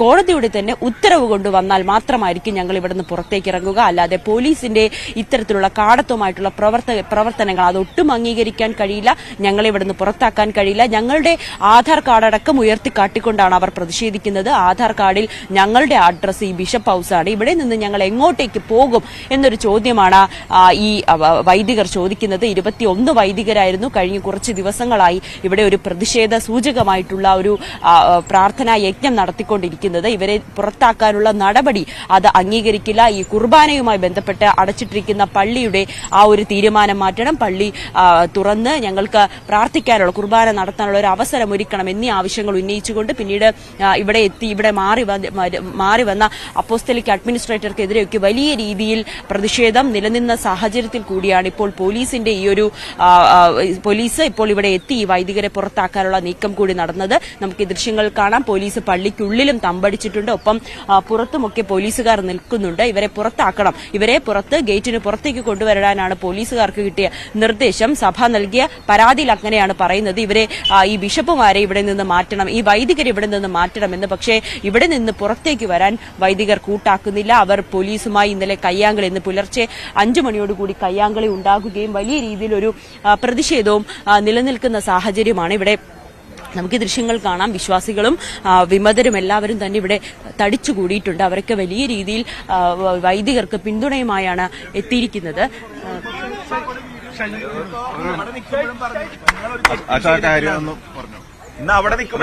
ഇന്ന് രാവിലെ 5 മണിക്ക് പോലീസുകാർ 100-150 പോലീസ് ഉണ്ടെന്നാണ് ഞങ്ങളുടെ ഒരു കണക്ക്. കൃത്യമായിട്ട് നമ്പർ അറിയില്ല. ഇവര് മുറിയിൽ ഞങ്ങളെ വന്ന് ഒരു ബലം പ്രയോഗിച്ച് നീക്കിയപ്പോൾ ഞാൻ ചോദിച്ചു, നിങ്ങൾക്ക് കോർട്ട് ഓർഡർ അല്ലെങ്കിൽ വാറണ്ട് എന്തെങ്കിലും ഉണ്ടോ? അവർ പറഞ്ഞ് ഒക്കെ ഉണ്ട്, ഞങ്ങൾക്കുണ്ട്. Please produce it. India government നിയമം അനുസരിച്ച് അറസ്റ്റ് രേഖപ്പെടുത്തണമെങ്കിൽ അത് ഞങ്ങളിവിടെ സമാധാനമായിട്ടിരിക്കുന്നവരെ കാണിക്കും. പറഞ്ഞ് ഞങ്ങൾ സൗകര്യമുള്ളപ്പോൾ കാണിക്കാമെന്നാണ് പറഞ്ഞത്. അത് കഴിഞ്ഞിട്ട് നിങ്ങൾ അറസ്റ്റിലാണ് എന്ന് പറഞ്ഞിട്ടാണ് എന്നെ അവിടെ നിന്ന് ഇവിടെ പിടിച്ചുകൊണ്ടത്. ഞാൻ ബലപ്രയോജനമില്ല, കാരണം എനിക്ക് ഇച്ചിരി പ്രശ്നമുള്ളതാണ്. ഇവർ എന്നെ ഇവിടെ പിടിച്ചുകൊണ്ട് ഈ മുറ്റത്ത് കൊണ്ട് നിർത്തിയിട്ട് പറയുന്നു, നിങ്ങളെ ആരും അറസ്റ്റ് ചെയ്തിട്ടില്ല, നിങ്ങൾക്ക് വേണമെങ്കിൽ വീട്ടിൽ പോകാം, അല്ലെങ്കിൽ നിങ്ങൾക്ക് പള്ളിക്ക് കയറി പ്രാർത്ഥിക്കാം. ഇത് ഏത് പോലീസായത്? ഞങ്ങൾ അപ്പോഴും ചോദിച്ചു, ഇവിടെ വന്നപ്പോഴും ചോദിച്ചു, if you have any document to present us please produce us. അപ്പൊ അയാൾ ഈ അനീഷ് ജോയ് എന്ന് പറഞ്ഞ ആ CI പറഞ്ഞത്, നിങ്ങൾക്ക് കോടതിയിൽ ചോദ്യം ചെയ്യാം. അത് പുള്ളി പല പ്രാവശ്യം ആവർത്തിയായിരുന്നു, നിങ്ങൾക്ക് കോടതിയിൽ ചോദ്യം ചെയ്യാം. അനീഷ് ജോയ് പറയുന്ന മറ്റൊരു കാര്യമാണ്, നിങ്ങൾ അറസ്റ്റ് ചെയ്യാനായിട്ട് നിങ്ങൾ തെറ്റൊന്നും ചെയ്തിട്ടില്ലായിരുന്നു, പിന്നെ ഞങ്ങൾ പിടിച്ച് പുറത്തേക്ക് ഇടുന്നത്. അപ്പൊ അനീഷ് ജോയ് ആവർത്തിച്ച് പറയുന്നത് കാരണം എന്താ ഞങ്ങൾക്ക് മനസ്സിലാവുന്നില്ല. CTN ഉൾപ്പെടെയുള്ള ചാനൽ ചർച്ചകൾ കണ്ടിട്ട് അസ്വസ്ഥപ്പെട്ടത് സംഭവിച്ചാണെന്നല്ല. കാരണം ഞങ്ങൾ കൃത്യമായിട്ട് കാരണം ബോധ്യപ്പെടുത്താൻ പോലീസുകാരുടെ പ്രത്യേകിച്ച് രേഖകളോ ചോദിച്ചിട്ട് ഒന്നുമില്ല. അപ്പോ ചാനൽ ചർച്ച കണ്ട് നിങ്ങൾ പോലീസുകാരോട് ചോദിക്കുക, അങ്ങനെയാണെങ്കിൽ ഞങ്ങൾ തെറ്റ് ചെയ്തിട്ടുണ്ടെങ്കിൽ ഞങ്ങൾ അറസ്റ്റ് ചെയ്ത് കൊണ്ടുപോകണ്ടേ?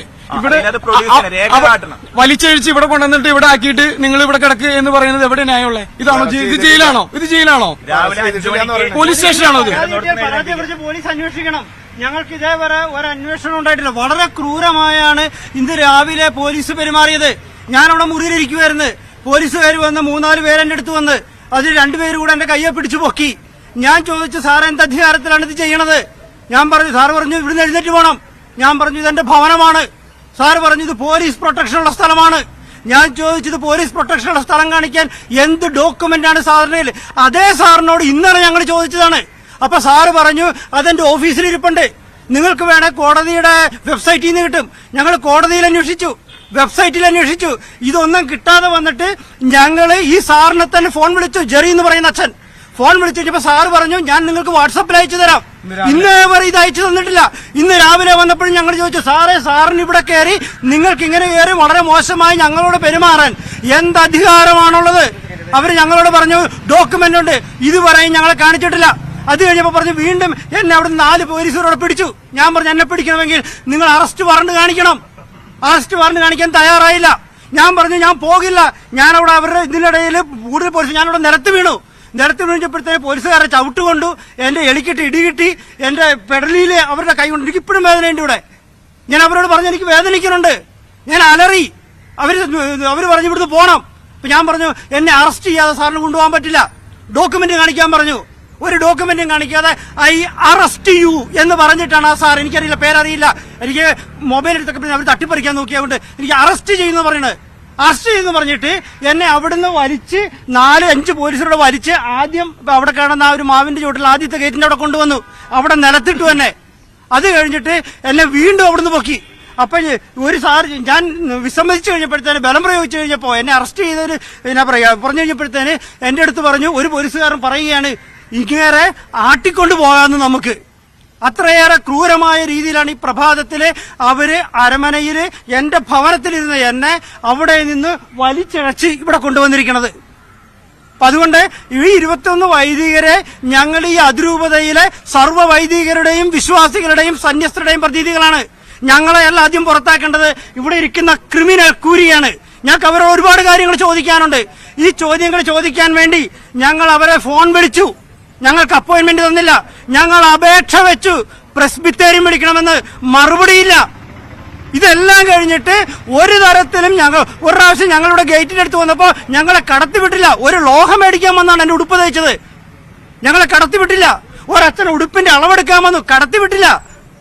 ഇത്രയും മോശമായി പെരുമാറിക്കഴിഞ്ഞപ്പോ ഗതി കെട്ടിട്ടാണ് ഞങ്ങള് ഈ അരമനയ്ക്കുള്ളിൽ 21 പ്രവേശിച്ച് ഞങ്ങൾ ഈ അതിരൂപതയിലെ സർവ്വ വിശ്വാസികളുടെയും സർവ്വസന്യസ്തരുടെയും സർവ്വ വൈദികരുടെയും പ്രതിനിധികളാണ്. ഞങ്ങൾ ഏതാണ്ട് 30 മണിക്കൂറോളം ഇതിനകത്ത് ചെലവഴിച്ചിട്ട് 4 പേരതിനകത്തുണ്ട്. ജോഷി പുതുവ, സൈമൺ പള്ളുപ്പേട്ട, ജേക്കബ് പാലക്കാപ്പള്ളി, ജിസ്മോൻ ആറമ്പള്ളി, ഇവര് 4 പേരിലും ഒരാളെങ്കിലും വരികയോ അച്ഛന്മാരെ എന്തിനു വന്നു, എന്ത് പ്രശ്നമുണ്ടായി, എങ്ങനെ ഡയലോഗിന് തയ്യാറാവുക ഇവർ ചെയ്തില്ല. ഇന്നലെ 2 പ്രാവശ്യം ഇന്നലെയല്ല 2 പ്രാവശ്യമായിട്ട് പോലീസുകാരെ പറഞ്ഞു വിട്ടു. ആദ്യം ഒരു സാറ് വന്ന് സംസാരിച്ചു, അവസാനം നിങ്ങൾ പോകണമെന്നൊക്കെ പറഞ്ഞു പോയി. എനിക്ക് തോന്നുന്നത് അനീഷ് ജോയ് സാറാണെന്ന് തോന്നുന്നു, ഐ എം നോട്ട് ഷുവർ. അത് കഴിഞ്ഞിട്ട് ഇന്നലെ വീണ്ടും അതേ സാറ് തന്നെ വന്നു. ഞങ്ങൾ ഇവിടെ സഞ്ചാര സ്വാതന്ത്ര്യം നഷ്ടപ്പെടുത്തുമെന്ന് പറഞ്ഞ് ഏതാണ്ട് 11 പോലീസുകാരുമായിട്ടാണ് വന്നത്. വന്നിട്ട് കഴിഞ്ഞിട്ട് സാർ അവിടെ മുഴുവൻ നോക്കിയിട്ട് ഞങ്ങൾ അവിടെ ഇരിക്കണ കണ്ടു, അല്ല സഞ്ചാര സ്വാതന്ത്ര്യം നഷ്ടപ്പെടുന്ന കണ്ടില്ല. സാറ് തിരിച്ചു പോവുകയാണ്. ഞങ്ങൾ ചോദിച്ചു സാറെന്താ തിരിച്ചു പോകുന്നത്, എന്തിനാ സാറ് വന്നേ? എനിക്കൊരു ഫോൺ കോൾ വന്നു, ഇവിടെ സഞ്ചാര സ്വാതന്ത്ര്യം നഷ്ടപ്പെട്ടുവെന്ന്. ഇപ്പൊ ഞങ്ങൾ ചോദിച്ചു സാറേ ഇവിടെ ആരുടെയെങ്കിലും സഞ്ചാര സ്വാതന്ത്ര്യം നഷ്ടപ്പെട്ടതായിട്ട് സാറ് കണ്ടോ? ഇല്ല, ഞാൻ കണ്ടില്ല. ഞങ്ങളോട് തിരിച്ചു. അപ്പൊ ഞങ്ങൾ പറഞ്ഞു സാറിനെ കബളിപ്പിച്ചിരിക്കുന്നു. ഇവിടുത്തെ പോലീസ് ഗവൺമെന്റിന്റെ പോലീസ് സന്നാഹത്തെ ഈ അരമനയിലിരിക്കുന്നവരുടെ അധികാര ദുർവിനിയോഗത്തിലൂടെ വിളിച്ചു വരുത്തി ഞങ്ങളെ പേടിപ്പിക്കാനും ശ്രമിച്ചുകൊണ്ടിരിക്കുന്നു. എന്നിട്ട് ഇവരെന്ത് ചെയ്തു? ഞങ്ങൾ പറഞ്ഞു സാറിനെ വിളിച്ചവരെ സാറ് ഈ അകത്തിരിപ്പുണ്ട്, വിളിക്കണം. ഈ സാറുമാര് പരിശ്രമിച്ചിട്ടൊന്നും ഈ ഫാദർ ജോഷിയും ഫാദർ പാലക്കാപ്പള്ളിയും ഒരു മുറിയിലായിരുന്നെന്നാണ് ഞങ്ങൾ മനസ്സിലാക്കുക. ഞങ്ങൾ അവർ മുറി അടച്ചിരുന്നു. താക്കോൽ പഴുതിലൂടെ നോക്കിയപ്പോ ഈ 2 പേരും ഒരു മുറിയിലിരിക്കുന്നതാണ് ഞങ്ങൾ കണ്ടത്. അതുകൊണ്ട് ഞങ്ങൾ കരുതുന്നു അങ്ങനെയാണ്. ഇവര് പോലീസ് ഉദ്യോഗസ്ഥർ വന്നിട്ട് പോലും ഇവര് മുറി തുറന്നില്ല. സാറിനോട് ഞങ്ങൾ പറഞ്ഞു 11 പോലീസുകാരുടെ സാന്നിധ്യത്തിൽ പോലും മുറി തുറന്ന് പുറത്തിറങ്ങാൻ പേടിയുള്ളവർക്ക് എന്തിനാണ് സഞ്ചാര സ്വാതന്ത്ര്യത്തിന് നിങ്ങൾ കൂട്ടുനിൽക്കുന്നത്? അങ്ങനെ സഞ്ചാര സ്വാതന്ത്ര്യം അവർക്ക് നിഷേധിച്ചു എന്ന് പറഞ്ഞ അതേ സാറിനോട് ഞങ്ങൾ ചോദിച്ചു, സാറേ ഞങ്ങൾക്ക് സഞ്ചാര സ്വാതന്ത്ര്യം നിഷേധിക്കുന്ന സാറ് വരുമോ? സാറ് വരുമെന്ന് പറഞ്ഞു.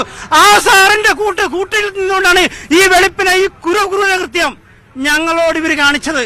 അതുകൊണ്ട് ഈ ക്രിമിനൽ കൂരിയെ ഇവിടുന്ന് പുറത്താക്കുന്നത് വരെ ഞങ്ങളുടെ സമരം ഞങ്ങൾ തുടരും. ഒരു കാര്യം പറയാനുള്ളത്,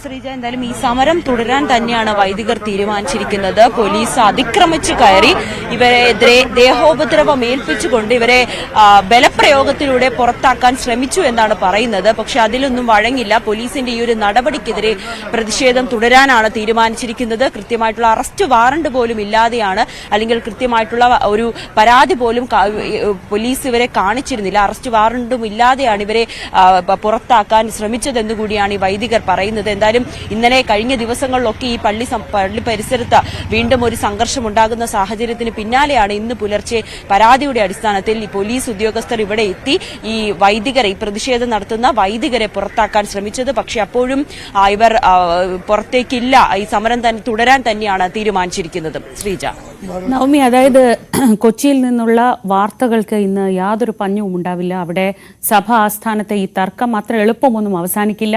ആ പോലീസ് നടപടി നേരിട്ട വൈദികർ ഒന്നും പുറത്തേക്ക് ഇറങ്ങാൻ തയ്യാറായിട്ടില്ല. ഒന്നുകിൽ അറസ്റ്റ് ചെയ്യണം, അല്ലെങ്കിൽ തങ്ങളുടെ സ്വന്തം താമസിക്കുന്ന സ്ഥലത്ത് തുടരാൻ അനുവദിക്കണമെന്നതാണ്. ഇതിൽ പ്രകോപിതരായി വിശ്വാസികളും പുറത്ത് തടിച്ചു കൂടുന്നുണ്ട്, പതുക്കെ വരുന്നുണ്ട്. അപ്പോൾ ഇന്നലെ നമ്മൾ കണ്ടതിന് സമാനമായ ദൃശ്യങ്ങളിലേക്ക് ഇനി പോകില്ല എന്ന് കരുതാം. പോലീസ് ബന്ദോബസ്ത് അവിടെ തുടരുന്നുണ്ട്. പക്ഷേ അവിടുത്തെ പ്രശ്നങ്ങൾ തുടരുക തന്നെയാണ്. നമ്മൾ മറ്റു വാർത്തകളിലേക്ക് വളരെ പെട്ടെന്ന് മടങ്ങിയെത്തും ഇടവേളയ്ക്ക് ശേഷം.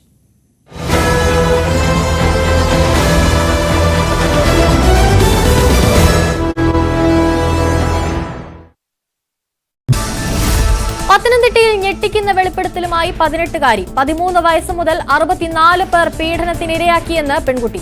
CWCക്ക് ലഭിച്ച മൊഴി പത്തനംതിട്ട SP-ക്ക് കൈമാറി. 5 പേർ അറസ്റ്റിൽ. കായിക താരമായ പെൺകുട്ടിയെ പീഡിപ്പിച്ചവരിൽ പരിശീലകരും അധ്യാപകരും സഹപാഠികളും. PV അൻവർ MLA ഇനി തൃണമൂൽ കോൺഗ്രസിൽ. കൊൽക്കത്തയിലെത്തിയ അൻവറിനെ TMC നേതാക്കൾ സ്വീകരിച്ചു. PV അൻവറിന് സ്വാഗതമെന്ന് TMC. ജനങ്ങളുടെ ക്ഷേമം ലക്ഷ്യമിട്ടുള്ള പ്രവർത്തനങ്ങളിൽ ഇനി ഒറ്റക്കെട്ടായി മുന്നോട്ടു പോകുമെന്നും തൃണമൂൽ കോൺഗ്രസ് ഔദ്യോഗിക എക്സ് അക്കൗണ്ടിൽ കുറിച്ചു. TMCയുടെ സംസ്ഥാന കോർഡിനേറ്റർ എന്ന ചുമതലയാണ് ഏറ്റെടുത്തിരിക്കുന്നതെന്ന് PV അൻവർ. നിയമതടസ്സമുള്ളതിനാൽ അംഗത്വം എടുത്തിട്ടില്ലെന്നും അൻവർ.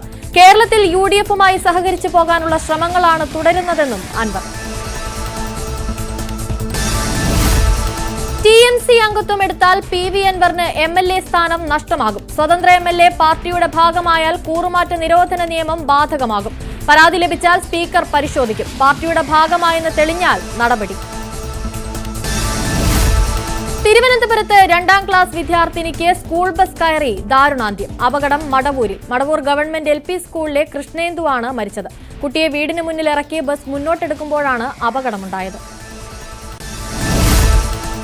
കിടായൂരിൽ വീട് ജപ്തി നടപടിക്കിടെ തീ കൊളുത്തി ആത്മഹത്യയ്ക്ക് ശ്രമിച്ച യുവതി മരിച്ചു. കിഴക്കേപ്പുരയ്ക്കൽ വീട്ടിൽ ജയയാണ് തൃശൂർ മെഡിക്കൽ കോളേജിൽ ചികിത്സയിലിരിക്കെ മരിച്ചത്. കോടതി ഉത്തരവ് പ്രകാരം ജപ്തി നടപടികളുമായി ഷൊർണൂർ കോപ്പറേറ്റീവ് അർബൻ ബാങ്ക് ജീവനക്കാരും ഉദ്യോഗസ്ഥരും വീട്ടിലെത്തിയപ്പോഴായിരുന്നു ആത്മഹത്യാശ്രമം. സാമ്പത്തിക പ്രതിസന്ധി കാരണം സർക്കാർ വീണ്ടും കടമെടുക്കുന്നു. പൊതുവിപണിയിൽ നിന്ന് 2500 കോടി വായ്പയെടുക്കും. കടപ്പത്രം വഴിയാണ് വായ്പയെടുക്കുക. സാമ്പത്തിക വർഷത്തിന്റെ അവസാന പാദത്തിൽ ആദ്യമായാണ് വായ്പയെടുക്കുന്നത്. ലൈംഗികാധിക്ഷേപ കേസിൽ ബോബി ചെമ്മണ്ണൂർ ജയിലിൽ തുടരും. ജാമ്യാപേക്ഷ ഹൈക്കോടതി ഇന്ന് പരിഗണിച്ചില്ല. സാധാരണക്കാർക്കില്ലാത്ത ഒരു പരിഗണനയും ഈ കേസിലും ഇല്ല എന്ന് നിരീക്ഷിച്ച കോടതി കേസ് ചൊവ്വാഴ്ച പരിഗണിക്കുമെന്ന് വ്യക്തമാക്കി. കേസിൽ മറുപടി നൽകാൻ പോലീസിന് 3 ദിവസത്തെ സമയം അനുവദിക്കുന്നത് സാധാരണയാണെന്നും ഹൈക്കോടതി. ബോബി ചെമ്മണ്ണൂരിന്റെ സ്ഥാപനങ്ങൾക്കെതിരെ അന്വേഷണം ശക്തമാക്കാൻ ED. Fiji Kart, credit society എന്നിവയ്ക്കെതിരെയാണ് അന്വേഷണം ശക്തമാക്കുന്നത്. ഫിജി കാർഡ് എന്ന സ്ഥാപനത്തിന്റെ മറവിൽ വിദേശത്തേക്ക് കോടിക്കണക്കിന് രൂപ കടത്തിയതായി EDക്ക് പരാതി ലഭിച്ചു. ക്രെഡിറ്റ് സൊസൈറ്റിയുടെ മറവിൽ കള്ളപ്പണം വെളുപ്പിക്കൽ നടന്നിട്ടുണ്ടോ എന്നും പരിശോധിക്കുന്നു. കോഴിക്കോട്ടെ വ്യവസായി മുഹമ്മദ് അട്ടൂരിന്റെ ഡ്രൈവർ രജിത് കുമാറിനെയും ഭാര്യയെയും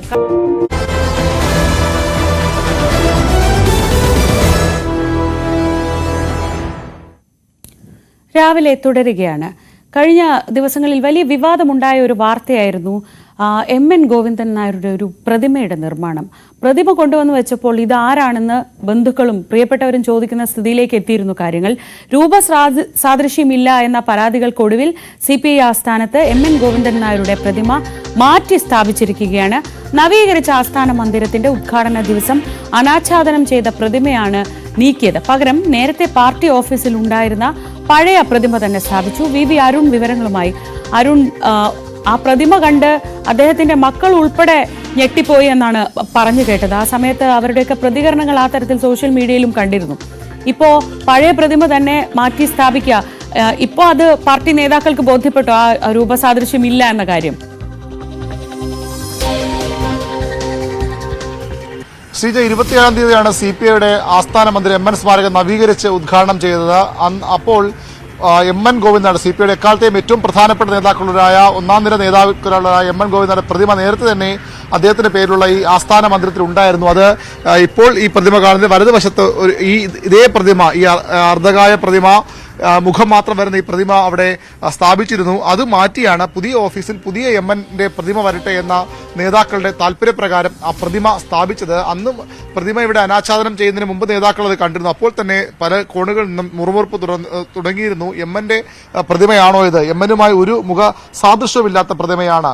എങ്ങനെയാണ് ഈ പ്രതിമ വന്നതെന്ന കാര്യത്തിൽ സംശയങ്ങളും തർക്കങ്ങളും ഉയർന്നത്. നേരത്തെ നമ്മൾ C അച്യുതമേനോന്റെ പൂർണ്ണകായ പ്രതിമ വെള്ളയമ്പലത്ത് സ്ഥാപിക്കുമ്പോഴും മ്യൂസിയത്തിൽ സ്ഥാപിക്കുമ്പോഴും വലിയ വിമർശനങ്ങൾ ഉയർന്നു വന്നു. പക്ഷേ പിന്നീട് അത് അദ്ദേഹവുമായി സാദൃശ്യമുള്ള പ്രതിമ തന്നെയാണ് സ്ഥാപിച്ചത്. തുടക്കത്തിൽ അതിൽ വലിയ തർക്കങ്ങളുണ്ടായിരുന്നു. ഇവിടെ MNന്റെ കാര്യം വന്നപ്പോഴും അത്തരം തർക്കങ്ങൾ ഉണ്ടായി. പലരും നേതാക്കളോട് രഹസ്യമായും പരസ്യമായുമൊക്കെ പല ആളുകളും ഇത്തരത്തിൽ വിമർശനങ്ങൾ ഉന്നയിച്ചു. MNനെ പോലെ നേതാവ് ജനങ്ങൾക്കെല്ലാം അറിയാവുന്നയാളാണ്. അത്തരം ഒരാളുടെ പ്രതിമ സ്ഥാപിക്കുമ്പോൾ അദ്ദേഹവുമായുള്ള സാദൃശ്യം വേണ്ടേ?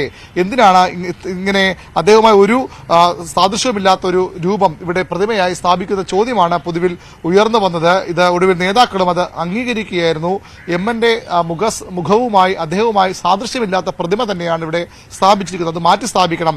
അങ്ങനെ വന്നതോടുകൂടിയാണ് MNന്റെ പഴയ പ്രതിമ ഇപ്പോൾ നമ്മൾ ദൃശ്യങ്ങൾ കാണുന്ന പഴയ പ്രതിമ. ഇത് നമുക്ക് ശ്രീജയ്ക്ക് അറിയാവുന്നതാണ്. അതായത് ഈ CPI ഓഫീസിൽ കയറി വരുമ്പോൾ വലതുവശത്ത് നേരത്തെ പഴയ ഓഫീസിന്റെ വലതുവശത്ത് ഈ പ്രതിമ വച്ചിരുന്നതാണ്. തുടക്കം മുതൽ എം എൻ ഗോവിന്ദൻ നായരുടെ പേരിലുള്ള പ്രതിമ നേരത്തെ ഇവിടെ ഉണ്ടായിരുന്നതാണ്. ആ ഭാഗത്ത് നിന്ന് എടുത്ത് പിന്നീട് മാറ്റിയ പ്രതിമ ഇന്നലെ ഇവിടെ വീണ്ടും കൊണ്ടുവയ്ക്കുകയായിരുന്നു. ഇപ്പോൾ എമ്മന്റെ പഴയ പ്രതിമ തന്നെ വീണ്ടും, അതായത് സാധാരണഗതിയിൽ ഇത്തരം മാറ്റങ്ങൾ വരുമ്പോൾ പുതിയതിനൊപ്പം പുതിയ പ്രതിമ തന്നെ വയ്ക്കേണ്ടതാണ്. പക്ഷേ അതിൽ ഒരു തരത്തിലുള്ള രൂപസാദൃശ്യമില്ല എന്ന് മനസ്സിലായതുകൊണ്ടാണ് എം എൻ ഗോവിന്ദൻ നായരുടെ ഈ ചിരിക്കുന്ന മുഖത്തോടു കൂടിയുള്ള ഈ പ്രതിമ ഇവിടെ സ്ഥാപിച്ചത്. ഏതായാലും വലിയൊരു വിവാദം CPI അങ്ങനെ മാറുകയാണ്. എം എൻ ഗോവിന്ദൻ നായരെ പോലെ ജനമറിയുന്ന, ജനങ്ങളുടെ മനസ്സിൽ ചിരപ്രതിഷ്ഠ നേടിയ ഒരു നേതാവിനെ അദ്ദേഹത്തിന്റെ പേരിലുള്ള സംസ്ഥാന ആസ്ഥാന മന്ദിരത്തിൽ പ്രതിമ സ്ഥാപിക്കുമ്പോൾ അദ്ദേഹവുമായി ഒരു സാദൃശ്യമില്ലാത്ത ആളുടെ പ്രതിമ വന്ന വലിയ വിമർശനം CPI ഉയർന്നു വന്നു. അതിന് പാർട്ടി ഇപ്പോൾ പരിഹാരം കണ്ടെത്തിയിരിക്കുകയാണ്. ഈ പുതിയ മന്ദിരത്തിലും നവീകരിച്ച MN സ്മാരകത്തിലും ആ പഴയ എമ്മന്റെ പഴയ പ്രതിമ തന്നെയാണ് ഇനി ഉണ്ടാവുക. ശ്രീജ, അരുൺ പറഞ്ഞതുപോലെ നമുക്കൊക്കെ മനസ്സിൽ പതിഞ്ഞൊരു രൂപമാണ് എം എൻ ഗോവിന്ദൻ നായരുടേത്. എമ്മന്റെ പേരിലുള്ള ഒരു സ്മാരകം, എമ്മന്റെ പേരിലാണ് ആ CPI ആസ്ഥാന മന്ദിരമുള്ളത്. അവിടെ കയറി വരുമ്പോൾ ഇരിക്കുന്ന പ്രതിമ കണ്ട് ഇതാരാണെന്ന് ചോദിക്കുന്ന ഒരു അവസ്ഥയിൽ എത്തിയിട്ടുണ്ടായിരുന്നു. എന്തായാലും CPI ആ വിവാദം ഇങ്ങനെ അവസാനിപ്പിക്കുന്നു. പഴയ പ്രതിമ തന്നെ കൊണ്ടുവയ്ക്കുന്നു. ഈ പ്രതിമയും ആ മുഖവും എല്ലാം നമ്മുടെ എല്ലാവരുടെയും CPI അറിയാവുന്ന, ഈ കേരളത്തിലെ രാഷ്ട്രീയം അറിയാവുന്ന CPIയുടെ ഏറ്റവും ശക്തനായ നേതാവ് എന്ന നിലയ്ക്ക് അദ്ദേഹത്തിന്റെ മുഖം നമ്മുടെയൊക്കെ മനസ്സിലുള്ളതാണ്. ആ മുഖം അങ്ങനെ മാറ്റിയാൽ അത് അംഗീകരിച്ചു കൊടുക്കാൻ എല്ലാവർക്കും ബുദ്ധിമുട്ടാണ്. അത് അദ്ദേഹത്തിന്റെ കുടുംബത്തിന് മാത്രമല്ല, എല്ലാവർക്കും ബുദ്ധിമുട്ടാണ്. അതുകൊണ്ട് തന്നെയാണ് CPI ഇങ്ങനൊരു നിലപാടിലേക്ക് എത്തിയത്. എന്തായാലും ആ വിവാദം അവിടെ തൽക്കാലത്തേക്ക് അവസാനിക്കുകയാണ്. പക്ഷെ ഒരു തരത്തിലും അവസാനിക്കാത്ത വിവാദങ്ങളും വാർത്തകളുമായി മറ്റൊരാൾ നമ്മുടെ രാഷ്ട്രീയ കേരളത്തിൽ ഇങ്ങനെ നിറഞ്ഞു നിൽക്കുകയാണ്. അത് PV അൻവറാണ്. തൃണമൂൽ കോൺഗ്രസിൽ ചേർന്നിരിക്കുന്നു PV അൻവർ. തൃണമൂൽ കോൺഗ്രസുമായുള്ള അടുപ്പം പക്ഷേ PV അൻവറിന്റെ MLA സ്ഥാനം നഷ്ടമാക്കുമോ എന്ന ചർച്ചകളാണ് അടുത്ത സ്റ്റെപ്പായി ഇപ്പോൾ സജീവമാവുന്നത്. സ്വതന്ത്ര MLA ഏതെങ്കിലും പാർട്ടിയുടെ ഭാഗമായാൽ കൂറുമാറ്റ നിരോധന നിയമം ആ വ്യക്തിക്ക് ബാധകമാകും. ഇതുകൊണ്ട് തന്നെ അൻവറിന് പാർട്ടി കുടുംബം അതുകൊണ്ട് തന്നെ അൻവറിന്റെ MLA സ്ഥാനത്തിന്റെ കാര്യത്തിൽ ചില ആശങ്കകളുണ്ട്. ഇപ്പോൾ തൃണമൂൽ കോൺഗ്രസിന്റെ ഭാഗത്തു നിന്നുള്ള പ്രതികരണം വന്നിട്ടുണ്ട്. അൻവറിന് ഞങ്ങളുടെ കുടുംബത്തിലേക്ക് സ്വാഗതമെന്നാണ് all India Trinamool Congress tweet ചെയ്തിരിക്കുന്നത്. എന്നാൽ അംഗത്വം എടുത്തിട്ടില്ലെന്നും സംസ്ഥാന കോർഡിനേറ്റർ എന്ന ചുമതല മാത്രമാണ് ഇപ്പോഴുള്ളതെന്നും അൻവർ ന്യൂസ് 18നോട് പറഞ്ഞു. തൃണമൂൽ കോൺഗ്രസ് കുടുംബത്തിലേക്കെത്തിയ PV അൻവറിന് ഹാർദമായ സ്വാഗതം. ദേശീയ general secretary Abhishek Banerjee PV അൻവറിനെ ഷാളണിയിച്ച് സ്വീകരിക്കുന്ന ചിത്രങ്ങളോടെ ഓൾ ഇന്ത്യ തൃണമൂൽ കോൺഗ്രസ് എക്സിൽ പങ്കുവച്ച ചിത്രങ്ങളും വാക്കുകളുമാണിത്. പക്ഷേ അംഗത്വം എടുത്തിട്ടില്ലെന്നാണ് PV അൻവറിന്റെ വിശദീകരണം. ഞാൻ അതിന്റെ സ്റ്റേറ്റ് കോർഡിനേറ്റർ ആയിട്ട് ഉത്തരവാദിത്തമാണ് ഏറ്റെടുത്തത്. മാഡത്തിനെ കണ്ടിട്ടില്ല, ഒരു സ്ഥലത്തില്ല, അവിടെ കൽക്കട്ടയിലില്ല. പാർട്ടിയുടെ നാഷണൽ ഓഫീസിൽ വെച്ചിട്ടാണ് national general secretary Abhishek Banerjee MP കണ്ടത്. പ്രധാനമായിട്ടാണ് കൂടിക്കാഴ്ച. നമ്മൾ ഇതുമായി സഹകരിക്കാവുന്ന പരമാവധി ആളുകളെ സഹകരിപ്പിച്ച് മുന്നോട്ട് പോകുന്ന ഒരു സ്ട്രാറ്റജി ആയിരിക്കും ഉണ്ടാവുക. പുതിയ പാർട്ടിയിൽ അംഗത്വമെടുത്താൽ PV അൻവറിന്റെ MLA സ്ഥാനത്തിന് തന്നെ ഭീഷണിയാകും. സ്വതന്ത്ര MLA ഏതെങ്കിലും പാർട്ടിയുടെ ഭാഗമായാൽ കൂറുമാറ്റ നിരോധന നിയമം ബാധകമാകും. ഇത്തരത്തിൽ പരാതി കിട്ടിയാൽ നിയമസഭാ സ്പീക്കർക്ക് പരിശോധിക്കാം. സ്പീക്കർക്ക് ബോധ്യപ്പെട്ടാൽ നടപടിയുണ്ടാകുമെന്നും നിയമവിദഗ്ധർ ചൂണ്ടിക്കാട്ടുന്നു. മമതാ ബാനർജിയെ കേരളത്തിലെത്തിക്കാനുള്ള ശ്രമങ്ങൾ ഒരു വശത്ത് നടത്തുമ്പോൾ മറുവശത്ത് കേരളത്തിൽ UDFുമായി സഹകരിച്ചു പോകാനുള്ള നീക്കങ്ങളും PV അൻവർ തുടരും. ന്യൂസ് 18 മലപ്പുറം, തിരുവനന്തപുരം. CV അനുമോദ് തുടരുന്നുണ്ട്. Anumod, good morning. കഴിഞ്ഞ കുറേ നാളുകളായി അൻവർ എങ്ങോട്ടേക്കാവും പോവുക എന്ന രീതിയിൽ പല ചർച്ചകളൊക്കെ നടന്നിരുന്നു. അൻവർ DMKയിൽ ചേരാൻ ശ്രമിച്ചു, പക്ഷെ അത് നടന്നില്ല. പിന്നെ അത് കഴിഞ്ഞ് തൃണമൂൽ കോൺഗ്രസ്. എന്തായാലും UDFുമായിട്ടുള്ള അടുപ്പം അദ്ദേഹം ഊട്ടി ഉറപ്പിക്കാൻ ശ്രമിക്കുന്നുണ്ട്. ഇതിനൊക്കെ ഇടയിൽ ഇന്നലെ ആ സ്ഥിരീകരണം വന്നു, തൃണമൂൽ കോൺഗ്രസ് ആണ് അദ്ദേഹത്തിന്റെ അടുത്ത പാളയമെന്ന്. പക്ഷേ വെല്ലുവിളികളെല്ലാം ബാക്കിയാണ്. പ്രത്യേകിച്ച് കൂറുമാറ്റ നിരോധന നിയമപ്രകാരം അദ്ദേഹത്തിന്റെ MLA സ്ഥാനം വരെ നഷ്ടപ്പെടാൻ സാധ്യതയുണ്ട് തൃണമൂൽ കോൺഗ്രസിൽ ഔദ്യോഗികമായി ഒരു അംഗത്വം എടുത്താൽ. LDFന് യാതൊരു തരത്തിലുള്ള മമതയും ഇല്ല. ഇപ്പോൾ അൻവറിനോട് സർക്കാർ വളരെ കടുത്ത നിലപാടിൽ തന്നെയാണുള്ളത്. അവരെ അത്രയേറെ പ്രതിരോധത്തിലാക്കുന്നുണ്ട്. ആ സാഹചര്യത്തിൽ ഇനിയുള്ള അദ്ദേഹത്തിന്റെ ഒരു രാഷ്ട്രീയ ഭാവി എങ്ങനെയായിരിക്കും? ഈ കോർഡിനേറ്റർ ആണ്, അംഗത്വം ഇല്ല എന്നൊക്കെ പറഞ്ഞ് എത്ര നാൾ അദ്ദേഹത്തിന് ഇങ്ങനെ പോകാൻ പറ്റും?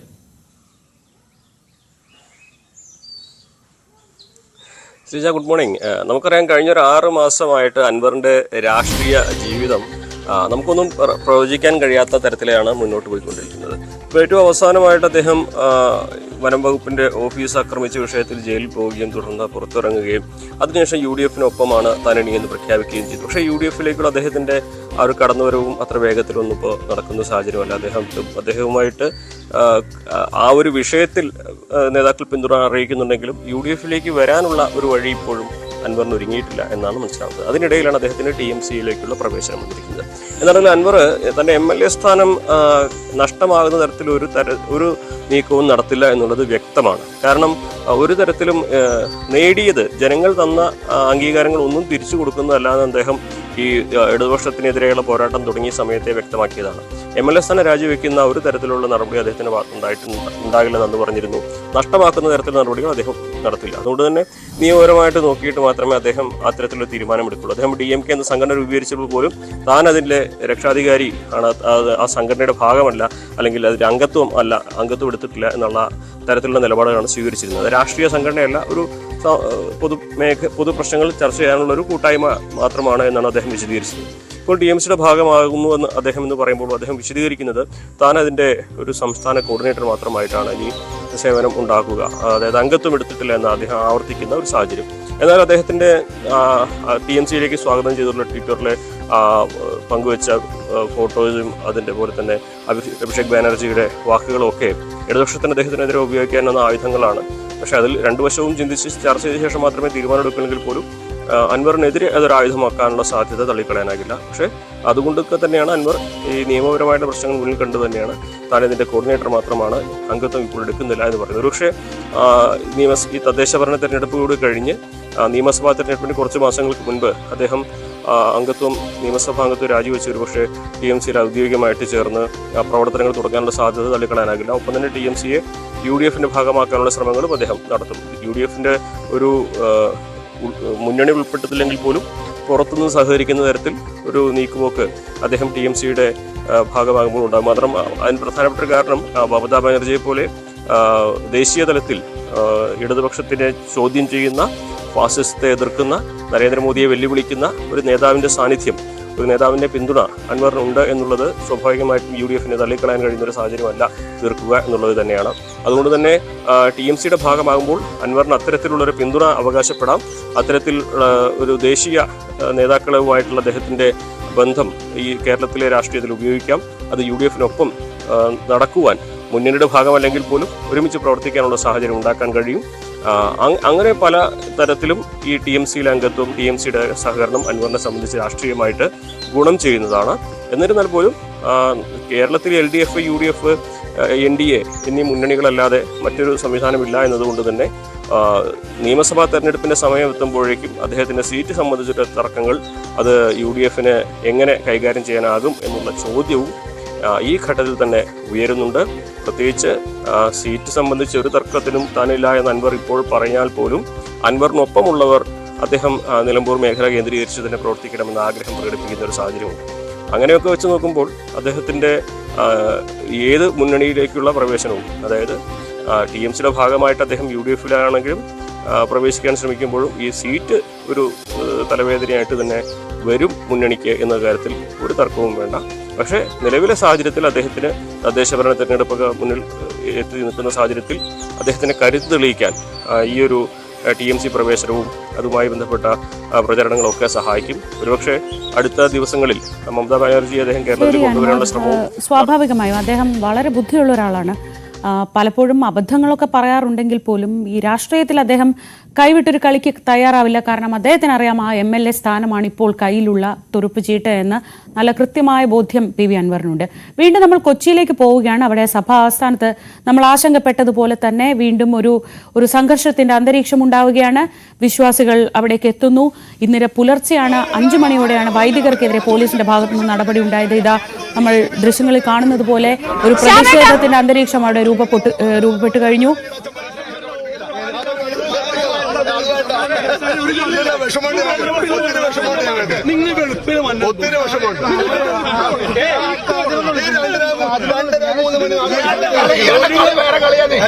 ഒരു മണി തൊട്ട്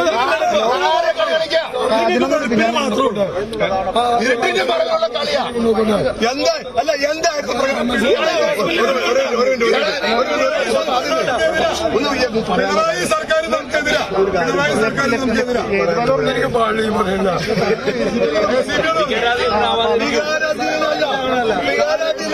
നിങ്ങൾ സകല ദോഷവും വന്നിട്ടുണ്ട് ഞങ്ങളുടെ മുമ്പിൽ.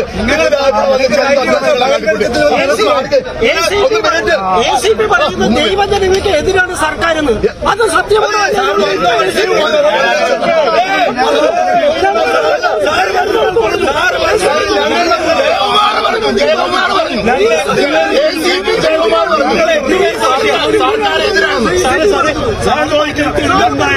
മൊബൈൽ മേടിച്ച് വെച്ചില്ല, മൊബൈൽ മേടിച്ച് വെച്ചില്ല. വേറെ കാര്യം പറയാം,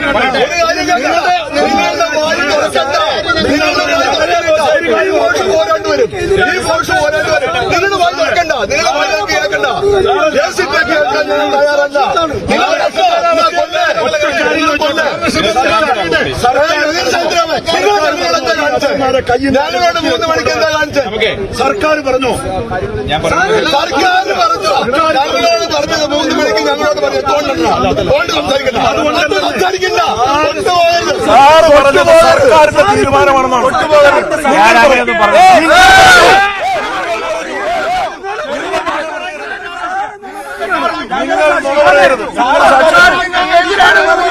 സർക്കാർ നിങ്ങൾക്കെതിരാണെന്ന്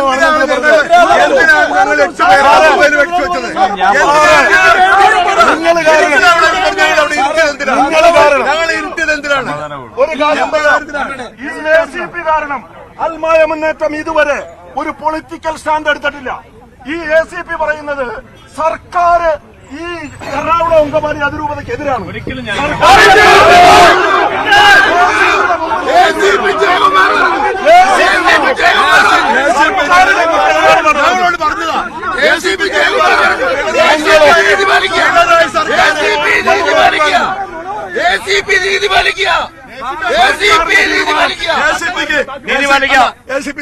സാറിന് ഈ കാര്യത്തില് നീതി പാലിക്കാൻ പറ്റില്ല. കാരണം അത്രയേറെ ഒന്നെങ്കിൽ തള്ളല്ലേ, അത്രയേറെ തുടക്കം മുതല് നിങ്ങള് 1 മാൻ ഷോയും 1 സൈഡ് പരിപാടിയാ. കാരണം നിങ്ങൾക്ക് കിട്ടുന്ന ശമ്പളത്തെക്കാൾ കൂടുതൽ നിങ്ങൾ വാങ്ങി പോക്കറ്റിലെടുത്ത പുട്ടടിക്കുന്ന കിമ്പളമാണ് നിങ്ങളെ നയിക്കുന്നുള്ള യാതൊരു സംശയവും ഞങ്ങൾക്കില്ല. ഇന്ന് രാവിലെ ഞങ്ങളോട് കാണിച്ചില്ല. 2 ദിവസം പോച്ചട കൂടെ, 2 ദിവസം പോച്ചട കൂടെ അത് കഴിഞ്ഞു.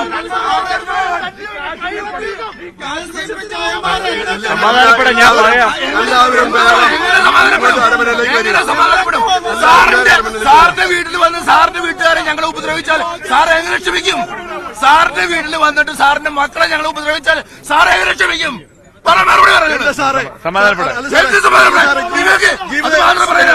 ജീവിതകാലം മുഴുവൻ ഈ യൂണിഫോമിലും ഈ അകമ്പടിയിലും സാറ് ജീവിക്കുന്നതാണോ സാർ ധരിച്ചിരിക്കുന്നത്? ഇത് കഴിഞ്ഞിട്ടൊരു കാലഘട്ടം ഉണ്ട് സാറേ, ഇത് കഴിഞ്ഞിട്ടൊരു കാലഘട്ടം ഉണ്ട്, ഇത് കഴിഞ്ഞിട്ടൊരു കാലഘട്ടം. സാറ് ഇതിന് ഒറ്റ ഉത്തരം പറഞ്ഞാൽ മതി. സാർ ഞങ്ങൾ 8 പേരോടും ഫസ്റ്റ് ബോള് ഓടി വന്നിട്ട് എല്ലാരും കൂടെ അങ്ങ് വന്നത് ഇരിക്കാൻ പറഞ്ഞു. അപ്പൊ ഫോൺ എടുക്കാൻ പറഞ്ഞു. ഫോൺ മേടിച്ചിട്ട് സാർ എന്നാ പറഞ്ഞത്? ഷൈച്ചറിന്റെ മുമ്പിൽ വെച്ചിട്ടാ പറഞ്ഞത്. ഞാൻ ഒരു ഇനി പറയാം ഞങ്ങളുടെ മുൻപിൽ നിൽക്കുന്ന ACP ജയകുമാർ ഞങ്ങളോട് ഒരു മിനിറ്റ് ACP ജയകുമാർ ഞങ്ങളുടെ മുമ്പിൽ വന്നു നിന്ന് ഞങ്ങളെ പിടിച്ചു ബലമായിട്ടിരുത്തി ഞങ്ങളുടെ കയ്യിൽ നിന്ന് ഫോൺ മേടിച്ചതിന് ശേഷം ACP ജയകുമാർ പറഞ്ഞു, ഞാൻ നിങ്ങളോടൊരു കാര്യം പറയാം. ഇങ്ങനെയാണ് തുടങ്ങിയത്. ഞാൻ നിങ്ങളോടൊരു കാര്യം പറയാം, നിങ്ങൾ ശ്രദ്ധിച്ച് കേൾക്കണം. എന്താണ് സാറിന് പറയാനുള്ളത്? നിങ്ങൾക്ക് ഒരു തോന്നലുണ്ട് ഞാൻ ACP ജയകുമാറാണ് നിങ്ങൾക്കെതിരെ നിങ്ങൾക്ക് തോന്നുന്നുണ്ട്. സത്യത്തിൽ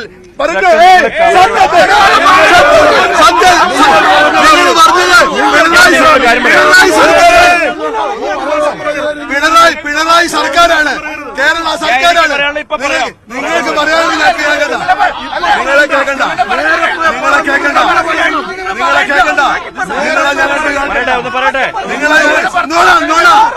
കേൾക്കണ്ട, പ്ലീസ് കേൾക്കണ്ട, വായി തുറക്കരുത്, വായി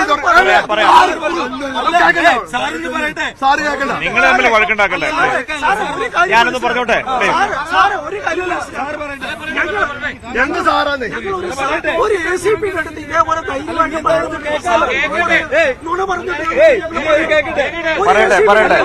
പറയട്ടെ.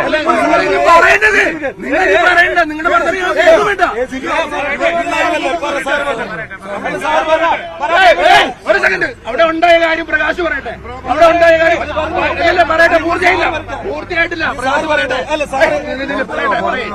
പ്രകാശ് പറയട്ടെ. അയാൾ പറയണ്ട, നിങ്ങൾ അവിടെ ഉണ്ടായ കാര്യം പറയും. സത്യം പറഞ്ഞു ഇപ്പൊ ഷൈനോ സാർ ACP ജയകുമാർ സാറിന് നിങ്ങൾ സമാധാനത്തോടെ ഇരുന്നാലല്ലേ എനിക്ക് പറയാൻ പറ്റുള്ളൂ. സമാധാനം ആശംസിക്കാൻ നിങ്ങൾ കത്തോലിക്ക പുരോഹിതനല്ലല്ലോ. സമാധാനം ആശംസിക്കാൻ ACP ജയകുമാർ കത്തോലിക്ക പുരോഹിതനല്ല. നിങ്ങളൊരു ഹൈന്ദവനാണ്. നിങ്ങൾ ഞങ്ങളുടെ ക്രൈസ്തവ ആലയത്തിൽ കയറി ഞങ്ങളുടെ വൈദികരെ പീഡിപ്പിച്ചു. അതിനു മുന്നോടിയായിട്ട് ഞങ്ങളെ 8 അൽമായരെയും ഒരു വൈദികനെയും പെരുവഴിയിൽ നിങ്ങൾ അറസ്റ്റ് ചെയ്തു. വെർച്വൽ അറസ്റ്റ് നിങ്ങൾ ചെയ്തതിനു ശേഷം നിങ്ങൾ ഞങ്ങളോട് പറഞ്ഞത്, മൊബൈൽ മേടിച്ചതിനു ശേഷം നിങ്ങൾ ഞങ്ങളോട് പറഞ്ഞത് നിങ്ങൾക്ക് ഞാനെതിരല്ല, പിണറായിയുടെ സർക്കാർ, കേരള സർക്കാർ നിങ്ങൾക്കെതിരാണ് എന്നാണ് നിങ്ങൾ ഞങ്ങളോട് പറഞ്ഞത്. അതിനെ ഞങ്ങൾ തള്ളി കഴിഞ്ഞപ്പോൾ നിങ്ങൾ ഇറങ്ങി ഓടി ചോദ്യം ചെയ്തപ്പോൾ നിങ്ങളുടെ വായിൽ ഉത്തരമില്ലായിരുന്നു, നിങ്ങളുടെ വായിൽ പഴം വിഴുങ്ങിയിരിക്കുകയായിരുന്നു. നിങ്ങൾ മറുപടി പറയാതെ പിന്തിരിഞ്ഞ് ഓടുകയാണ് ചെയ്തത്. ഇത് പറഞ്ഞതിന്റെ പേരിൽ നാളെ നിങ്ങൾ ഏതെങ്കിലും കേസിൽപ്പെടുത്തി എന്നെ കൊന്നു കളഞ്ഞാലും എനിക്ക് കുഴപ്പമില്ല. പക്ഷെ എന്റെ വൈദികരെ നിങ്ങൾ തൊട്ട് കളിച്ചാൽ അതിന് ഞങ്ങൾ അങ്ങനെയൊന്നും ചെയ്തിട്ടില്ല.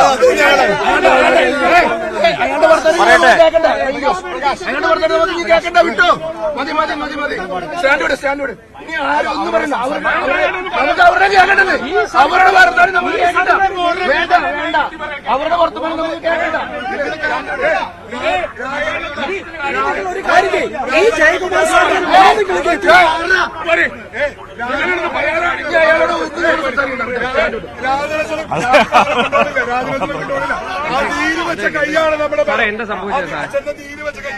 ഒന്നുമില്ല, ഞാൻ അവരോട് സംസാരിക്കാൻ, അവരുടെ ആരാധനയ്ക്ക് ബുദ്ധിമുട്ടുണ്ടായിട്ടുണ്ടെങ്കിൽ അവർക്ക് ജില്ലാ ഭരണവുമായിട്ട് ബന്ധപ്പെട്ട് ഒരു ചർച്ചയ്ക്കുള്ള ഇത് വേണ്ടി സംസാരിച്ചു നോക്കാന്നുള്ള രീതിയിലാണ്. അത് അവര് സമ്മതമാണല്ലോ, അതിനാണ് ഞാൻ വന്നത്. അവർ സംസാരിക്കാൻ തുടങ്ങുന്നത് ഇതൊക്കെ അവരെ ആരോപണങ്ങൾ ഉന്നയിക്കുന്നതാണ്.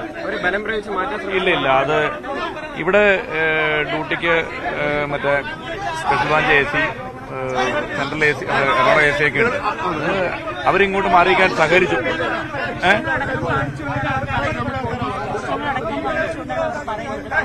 ഇല്ലെന്നേ, അത് അവർക്കിത് ഒരു വാർത്തയാക്കണം, അത്രേ ഉള്ളൂ. സോറി, ഞങ്ങൾക്ക് അങ്ങനെ ഇല്ല. അവരോട് ഞങ്ങൾ ഇപ്പോഴും സംസാരിക്കാൻ തയ്യാറാണ്. ശ്രീജ, ACP ജയകുമാറാണ് ഇപ്പോൾ സംസാരിച്ചത്. ജയകുമാറിനെതിരെയാണ് വലിയ രീതിയിൽ ഈ വിശ്വാസികളുടെ ഒരു പ്രതിഷേധം നിലനിൽക്കുന്നത്. ACP ജയകുമാറിന്റെ നേതൃത്വത്തിലാണ് ഇത്തരത്തിൽ ഈ വൈദികരെ പുറത്താക്കുന്ന നടപടി ACPയുടെ നേതൃത്വത്തിലാണ് നടക്കുന്നത്. ACPയുടെ കാടത്തരം അനുവദിക്കാൻ കഴിയില്ല എന്നൊക്കെ വലിയ രീതിയിൽ പോലീസിനെതിരെ രൂക്ഷ വിമർശനം ഉന്നയിച്ചുകൊണ്ടാണ് ഇപ്പോൾ ഈ വിമതർ ഇപ്പോൾ ഇവിടെ ഒരു പ്രതിഷേധം സംഘടിപ്പിക്കുന്നത്. ഇത് ACP ഒരു സമാധാന ചർച്ച അല്ലെങ്കിൽ ഈ ഒരു പ്രതിഷേധം അവസാനിപ്പിക്കണമെന്ന് ആവശ്യപ്പെട്ട് സംസാരിക്കാൻ എത്തിയെങ്കിലും അതിന് വഴങ്ങാൻ ഈ വിശ്വാസികൾ തയ്യാറായില്ല. ACP അല്ലെങ്കിൽ പോലീസ് പറയുന്നത് ഞങ്ങൾക്ക് കേൾക്കണ്ട, ACP പലപ്പോഴും കള്ളം പറയുകയാണ്, ACP ഇത്തരത്തിലൊരു ഇവിടെ ഒരു പ്രശ്നം ഉണ്ടാക്കാൻ വേണ്ടി വന്ന വ്യക്തിയാണെന്നൊക്കെ ആരോപണം ഉന്നയിച്ചുകൊണ്ടാണ് വിശ്വാസികൾ ഇപ്പോൾ വലിയ രീതിയിൽ പോലീസുമായി ഒരു വാക്കുതർക്കത്തിൽ ഏർപ്പെട്ടിരിക്കുന്നത്.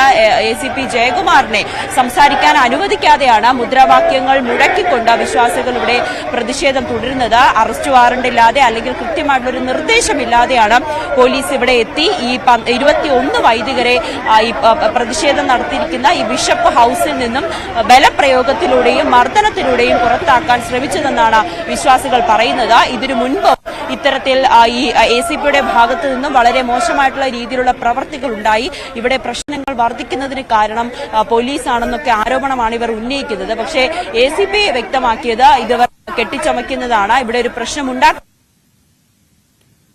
അത് ഒരു സമാധാന ചർച്ചയിലേക്ക് പോലും വഴങ്ങാത്തൊരു സാഹചര്യമാണ് വിശ്വാസികളുടെ ഭാഗത്തു നിന്നും ഉണ്ടാകുന്നതെന്നാണ് ഇപ്പോൾ നമ്മൾ ദൃശ്യങ്ങൾ കാണുന്നത്. ACP ജയകുമാറുമായി വിശ്വാസികൾ വാക്കുതർക്കത്തിൽ ഏർപ്പെടുന്നതാണ്. അദ്ദേഹത്തെ സംസാരിക്കാൻ പോലും അനുവദിക്കാതെ ഇത്തരത്തിലുള്ളൊരു പ്രവർത്തികൾ അത് ഇനി അനുവദിക്കാൻ കഴിയില്ല എന്നാണ് വിശ്വാസികൾ ആവർത്തിച്ചുകൊണ്ടിരിക്കുന്നത്. അതിനിടയിൽ ഇന്ന് രാവിലെ ഈ പള്ളിക്കുള്ളിൽ നിന്നും പുറത്താക്കാൻ ശ്രമിച്ച 21 വൈദികർക്ക് ചില പരിക്കുകൾ ഏറ്റിട്ടുണ്ടെന്നാണ് അവർ പറയുന്നത്. അതിനെ ചികിത്സിക്കാൻ വേണ്ടി ഡോക്ടർമാർ ഇവിടെ എത്തിയിട്ടുണ്ട്.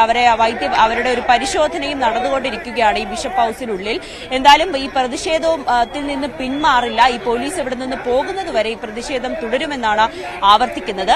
അറസ്റ്റ് വാറണ്ട് പോലും കാണിക്കാതെയാണ് പോലീസ് ഇത്തരത്തിൽ ഒരു പ്രവൃത്തി നടത്തിയിരിക്കുന്നത് എന്നുകൂടിയാണ് വിശ്വാസികൾ പറഞ്ഞുകൊണ്ടിരിക്കുന്നത്. രാവിലെ 5 മണിയോടുകൂടിയായിരുന്നു പോലീസ് സംഘം, സെൻട്രൽ പോലീസ് ACP A ജയകുമാറിന്റെ നേതൃത്വത്തിലുള്ള ഒരു സംഘം പോലീസുകാർ പള്ളിക്കുള്ളിലേക്ക് എത്തുകയും ഉറങ്ങിക്കിടന്ന 21 വൈദികരെ പുറത്തേക്ക് ഇറക്കാൻ ശ്രമിക്കുകയും ചെയ്തതെന്നാണ് ബലപ്രയോഗത്തിലൂടെ പുറത്തേക്ക് ഇറക്കാൻ ശ്രമിച്ചത് എന്നുകൂടിയാണ് ഇവർ പറഞ്ഞു വെക്കുന്നത്. പോലീസുമായിട്ടുള്ള ഒരു വാക്കുതർക്കം തുടരുകയാണ്. ശ്രീജ, വളരെ പ്രകോപനപരമായാണ് അവർ സംസാരിക്കുന്നത്. പക്ഷെ അപ്പോഴും പോലീസ് അത് മുൻകൂട്ടി കാണുന്നുണ്ട്. ഇത് സംയമനം പാലിച്ചില്ലെങ്കിൽ കൈവിട്ടു പോകാവുന്ന ഒരു സാഹചര്യമാണ് എന്ന് പോലീസ് മുൻകൂട്ടി കാണുന്നുമുണ്ടെന്ന് തോന്നുന്നു.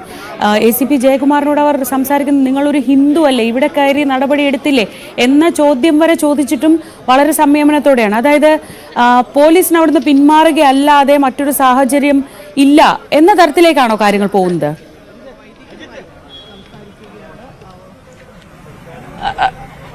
ശ്രീജ, അത്തരത്തിലുള്ള പരാമർശങ്ങൾ പോലും വിശ്വാസികളുടെ ഭാഗത്തു നിന്നുമുണ്ടായി. ജയകുമാർ ഒരു ഹൈന്ദവ വിശ്വാസിയാണ്. ഞങ്ങളുടെ ഈ ക്രൈസ്തവ വിശ്വാസികളുടെ ഈ ഒരു പ്രതിഷേധത്തെ മനഃപൂർവ്വം തകർക്കുന്നതിനു വേണ്ടി അല്ലെങ്കിൽ ഒരു പ്രശ്നമുണ്ടാക്കുന്നതിനു വേണ്ടി ACP ജയകുമാർ ശ്രമിക്കുന്നുണ്ട്. ഇത് പിണറായി സർക്കാർ നിങ്ങൾക്കെതിരാണെന്ന് ACP പറഞ്ഞു എന്നൊക്കെയാണ് ഈ വിശ്വാസികൾ ആരോപിക്കുന്നത്. പക്ഷേ ഇതിനെല്ലാം നിഷേധിച്ചുകൊണ്ടാണ് ACP രംഗത്തെത്തിയിരിക്കുന്നത്. ഇവിടെ ഒരു പ്രശ്നം ഉണ്ടാക്കാതിരിക്കാനുള്ളൊരു ശ്രമമാണ് പോലീസിന്റെ ഭാഗത്തു നിന്നും ഉണ്ടാകുന്നത്. ഇവിടെ ഒരു നമുക്ക് ആ ദൃശ്യങ്ങളിൽ കാണാം ശ്രീജ. ഇപ്പോൾ ACPയുടെ നേതൃത്വത്തിലുള്ള പോലീസ് ഉദ്യോഗസ്ഥർ ഈ 21 വൈദികരുടെ അടുത്തേക്ക് പോവുകയാണ്. അവർക്ക് വലിയ രീതിയിൽ പരിക്കുകൾ ഏറ്റിട്ടുണ്ടെന്നാണ് അവർ പറയുന്നത്. ഇതിന്റെ ഭാഗമായി ഇപ്പോൾ അവർക്കൊരു ചികിത്സ, ഡോക്ടർമാർ അവർക്കൊരു ചികിത്സ, പ്രാഥമിക ഘട്ട ചികിത്സ നൽകുന്നുണ്ട്. അത് അവിടേക്ക് സന്ദർശിക്കുകയാണ് ACPയുടെ നേതൃത്വത്തിലുള്ള സംഘം. പക്ഷേ പുറത്ത് ഈ വിശ്വാസികൾ തമ്പടിച്ചിരിക്കുകയാണ്. അവർ ഈ ഒരു പ്രതിഷേധത്തിൽ നിന്ന്, പോലീസിന്റെ ഈ ഒരു കാടത്തപരമായിട്ടുള്ള നിലപാടിൽ നിന്നും പിന്നോട്ട് പോകാതെ അവരും പിന്നോട്ടില്ല എന്ന് തന്നെയാണ് ഉറപ്പിച്ചു പറയുന്നത്. ACPക്കെതിരെ വലിയ രീതിയിലുള്ള ഒരു പ്രതിഷേധം തന്നെയാണ് ഈ വിശ്വാസികളുടെ ഭാഗത്തു നിന്നും ഉണ്ടായത്. നമ്മൾ മനസ്സിലാക്കുന്നത് എന്താണ്, ഇപ്പോ വിശ്വാസികൾ ഈ തരത്തിൽ അവരുടെ വിശ്വാസത്തെ ഒരു സമാധാനപരമായി അവിടെ ഉണ്ടായിരുന്ന വൈദികരെ പിടിച്ചു മാറ്റി അല്ലെങ്കിൽ അവരുടെ അതിക്രമം കാണിച്ചു എന്നൊക്കെ അവർ പറയുന്നുണ്ട്.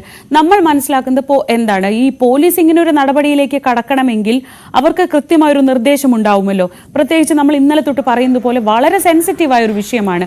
സഭാ ആസ്ഥാനത്ത് കയറി അവിടെയുള്ള വൈദികരെ പിടിച്ചു മാറ്റുക അല്ലെങ്കിൽ അവിടെ നിന്ന് മാറ്റുക എന്നൊക്കെ പറയുന്നത്. പോലീസിന്റെ ഒരു വിശദീകരണം എന്താണ് ഇങ്ങനൊരു നടപടിയിലേക്ക്, അതും ഈ പുലർച്ചെ 5 മണി സമയത്ത് പോകാനുള്ളൊരു കാരണം എന്താണെന്നാണ് പോലീസ് പറയുന്നത്?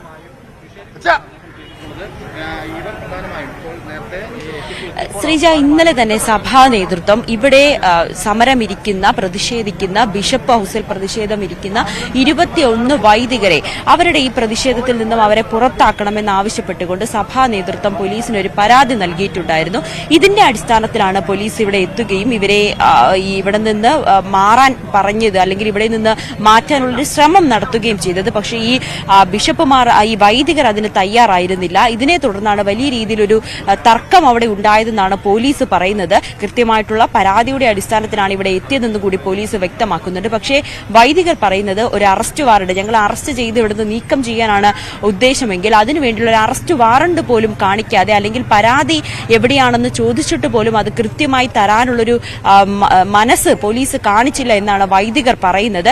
പക്ഷേ എന്താണ് ഇതിന്റെ സത്യാവസ്ഥ എന്ന് നമുക്ക് ഇനിയും തിരിച്ചറിയേണ്ടതുണ്ട്. ഇന്നലെ പോലും സിനഡിൽ നിന്നുള്ള തീരുമാനപ്രകാരം ഈ വൈദികർ ഈ പ്രതിഷേധം അവസാനിപ്പിക്കണം, അവർ എത്രയും വേഗം ഈ ബിഷപ്പ് ഹൌസിൽ നിന്നും പുറത്തേക്ക് പോകണമെന്ന് കൃത്യമായി സിനഡ് നിർദ്ദേശം നൽകിയിരുന്നു. ഇല്ലെങ്കിൽ കടുത്ത നടപടി ഈ വൈദികർക്കെതിരെ എടുക്കുമെന്ന് സിനഡ് പറയുന്നുണ്ട്. ഈ പ്രതിഷേധം തുടരുന്ന സാഹചര്യത്തിലാണ് സഭാ നേതൃത്വം പോലും ഒരു പരാതിയുമായി പോലീസിനെ സമീപിക്കുവാനും എത്തിയിരുന്നത്. പക്ഷേ ഇതിന്റെ അടിസ്ഥാനത്തിലാണ് പോലീസ് ഇവിടെ എത്തിയതെന്നാണ് പോലീസ് പറയുന്നത്. കൃത്യമായിട്ടുള്ള പരാതിയുടെ അടിസ്ഥാനത്തിൽ തന്നെയാണ് ഈ വൈദികരെ ഇവിടെ നിന്ന് പുറത്താക്കാൻ ശ്രമിച്ചത് അല്ലെങ്കിൽ ഇവിടെ നിന്ന് മാറ്റാൻ ശ്രമിച്ചതെന്നാണ് എന്നാണ് പോലീസ് പറയുന്നത്. പക്ഷേ വൈദികർ പറയുന്നത് കൃത്യമായിട്ടുള്ളൊരു അറസ്റ്റ് വാറണ്ട് ഇല്ലായിരുന്നു, കൃത്യമായ രേഖകളില്ലാതെ ബലപ്രയോഗത്തിലൂടെ ആക്രമിച്ച് ഞങ്ങളെ ഇവിടുന്ന് പുറത്താക്കാനാണ് പോലീസ് ശ്രമിച്ചതെന്നാണ്. ഇവരുടെ ദൃശ്യങ്ങളടക്കം നിരത്തിക്കൊണ്ടാണ് പോലീസിനെതിരെ രൂക്ഷമായിട്ടുള്ളൊരു വിമർശനം ഈ വൈദികർ ഉന്നയിക്കുന്നത്. ഇപ്പോൾ പരിക്കേറ്റ വൈദികർക്ക് ചികിത്സ നൽകുകയാണ്. കൈയിലൊക്കെ ഗുരുതരമായി പരിക്കേറ്റ വൈദികരെ നമുക്ക് ഈ ദൃശ്യങ്ങൾ കാണാം. പോലീസ് അവരുമായി സംസാരിക്കാനുള്ള ഒരു സാഹചര്യം ഒരുക്കുന്നുണ്ട്. പക്ഷേ ഈ സംസാരത്തിന് പോലും തയ്യാറാകാൻ ഈ വിശ്വാസികളോ വൈദികരോ തയ്യാറാകുന്നില്ല. ശരി നവമി, വളരെ പെട്ടെന്ന് തന്നെ മടങ്ങിയെത്താം. അവിടെ ഇന്നത്തെ പ്രധാനപ്പെട്ട വാർത്ത തീർച്ചയായും കൊച്ചിയിൽ തന്നെയായിരിക്കും. സഭാസ്ഥാനത്ത് ഇന്ന് പുലർച്ചെ മുതൽ നാടകീയമായ സംഭവ വികാസങ്ങളാണ് നടക്കുന്നത്. സംഘർഷ സാധ്യതയുണ്ട്. വളരെ പ്രകോപിതരായാണ് വിശ്വാസികൾ ഗേറ്റിന് പുറത്തു നിൽക്കുന്നത്. സമരം ചെയ്യുന്ന വൈദികരെ അവിടെ നിന്ന് പുറത്തേക്ക്, ആ കെട്ടിടത്തിന് പുറത്തേക്ക് കൊണ്ടുവന്നിട്ടുണ്ട്. അവർക്കിപ്പോൾ അവർ പോലീസ് നടപടിക്കിടെ പരിക്കേറ്റു എന്ന പരാതി പറഞ്ഞതിനെ തുടർന്ന് ഇപ്പോൾ പ്രാഥമിക ചികിത്സ നൽകുന്നുണ്ട്. സ്വാഭാവികമായും വളരെ വളരെ പ്രകോപിതരായി ACPക്കെതിരെ വലിയ രീതിയിലുള്ള വിമർശനങ്ങൾ ഉന്നയിക്കുന്നു, പ്രകോപനപരമായി സംസാരിക്കുന്നു. അത് കൈവിട്ടു പോകാതിരിക്കാൻ പോലീസിന്റെ ഭാഗത്തു നിന്ന് പരമാവധി സംയമനം പുലർത്തുന്നുണ്ട്. നമുക്ക് അവിടെ നിന്നുള്ള വാർത്തകളിലേക്കും ദൃശ്യങ്ങളിലേക്കും വളരെ പെട്ടെന്ന് മടങ്ങിയെത്താം ഇടവേളയ്ക്ക് ശേഷം.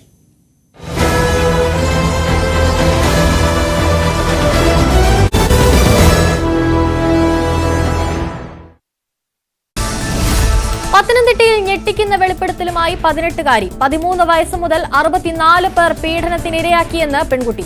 CWCക്ക് ലഭിച്ച മൊഴി പത്തനംതിട്ട SPക്ക് കൈമാറി. 5 പേർ അറസ്റ്റിൽ. കായിക താരമായ പെൺകുട്ടിയെ പീഡിപ്പിച്ചവരിൽ പരിശീലകരും അധ്യാപകരും സഹപാഠികളും. PV അൻവർ MLA ഇനി തൃണമൂൽ കോൺഗ്രസിൽ. കൊൽക്കത്തയിലെത്തിയ അൻവറിനെ TMC നേതാക്കൾ സ്വീകരിച്ചു. PV അൻവറിന് സ്വാഗതമെന്ന് TMC. ജനങ്ങളുടെ ക്ഷേമം ലക്ഷ്യമിട്ടുള്ള പ്രവർത്തനങ്ങളിൽ ഇനി ഒറ്റക്കെട്ടായി മുന്നോട്ടു പോകുമെന്നും തൃണമൂൽ കോൺഗ്രസ് ഔദ്യോഗിക എക്സ് അക്കൗണ്ടിൽ കുറിച്ചു. TMCയുടെ സംസ്ഥാന കോർഡിനേറ്റർ എന്ന ചുമതലയാണ് ഏറ്റെടുത്തിരിക്കുന്നതെന്ന് PV അൻവർ. നിയമതടസ്സമുള്ളതിനാൽ അംഗത്വം എടുത്തിട്ടില്ലെന്നും അൻവർ. കേരളത്തിൽ UDFുമായി സഹകരിച്ചു പോകാനുള്ള ശ്രമങ്ങളാണ് തുടരുന്നതെന്നും അൻവർ. TMC അംഗത്വം എടുത്താൽ PV അൻവറിന് MLA സ്ഥാനം നഷ്ടമാകും. സ്വതന്ത്ര MLA പാർട്ടിയുടെ ഭാഗമായാൽ കൂറുമാറ്റ നിരോധന നിയമം ബാധകമാകും. പരാതി ലഭിച്ചാൽ സ്പീക്കർ പരിശോധിക്കും. പാർട്ടിയുടെ ഭാഗമായെന്ന് തെളിഞ്ഞാൽ നടപടി. തിരുവനന്തപുരത്ത് 2ാം ക്ലാസ് വിദ്യാർത്ഥിനിക്ക് സ്കൂൾ ബസ് കയറി ദാരുണാന്ത്യം. അപകടം മടവൂരിൽ. മടവൂർ ഗവൺമെന്റ് LP സ്കൂളിലെ കൃഷ്ണേന്ദുവാണ് മരിച്ചത്. കുട്ടിയെ വീടിന് മുന്നിൽ ഇറക്കി ബസ് മുന്നോട്ടെടുക്കുമ്പോഴാണ് അപകടമുണ്ടായത്. കിഴായൂരിൽ വീട് ജപ്തി നടപടിക്കിടെ തീ കൊളുത്തി ആത്മഹത്യയ്ക്ക് ശ്രമിച്ച യുവതി മരിച്ചു. കിഴക്കേപ്പുരയ്ക്കൽ വീട്ടിൽ ജയയാണ് തൃശൂർ മെഡിക്കൽ കോളേജിൽ ചികിത്സയിലിരിക്കെ മരിച്ചത്. കോടതി ഉത്തരവ് പ്രകാരം ജപ്തി നടപടികളുമായി ഷൊർണൂർ കോപ്പറേറ്റീവ് അർബൻ ബാങ്ക് ജീവനക്കാരും ഉദ്യോഗസ്ഥരും വീട്ടിലെത്തിയപ്പോഴായിരുന്നു ആത്മഹത്യാശ്രമം. സാമ്പത്തിക പ്രതിസന്ധി കാരണം സർക്കാർ വീണ്ടും കടമെടുക്കുന്നു. പൊതുവിപണിയിൽ നിന്ന് 2500 കോടി വായ്പയെടുക്കും. കടപ്പത്രം വഴിയാണ് വായ്പയെടുക്കുക. സാമ്പത്തിക വർഷത്തിന്റെ അവസാന പാദത്തിൽ ആദ്യമായാണ് വായ്പയെടുക്കുന്നത്. ലൈംഗികാധിക്ഷേപ കേസിൽ ബോബി ചെമ്മണ്ണൂർ ജയിലിൽ തുടരും. ജാമ്യാപേക്ഷ ഹൈക്കോടതി ഇന്ന് പരിഗണിച്ചില്ല. സാധാരണക്കാർക്കില്ലാത്ത ഒരു പരിഗണനയും ഈ കേസിലും ഇല്ല എന്ന് നിരീക്ഷിച്ച കോടതി കേസ് ചൊവ്വാഴ്ച പരിഗണിക്കുമെന്ന് വ്യക്തമാക്കി. കേസിൽ മറുപടി നൽകാൻ പോലീസിന് 3 ദിവസത്തെ സമയം അനുവദിക്കുന്നത് സാധാരണയാണെന്നും ഹൈക്കോടതി. ബോബി ചെമ്മണ്ണൂരിന്റെ സ്ഥാപനങ്ങൾക്കെതിരെ അന്വേഷണം ശക്തമാക്കാൻ ED. Fiji Kart, credit society എന്നിവയ്ക്ക്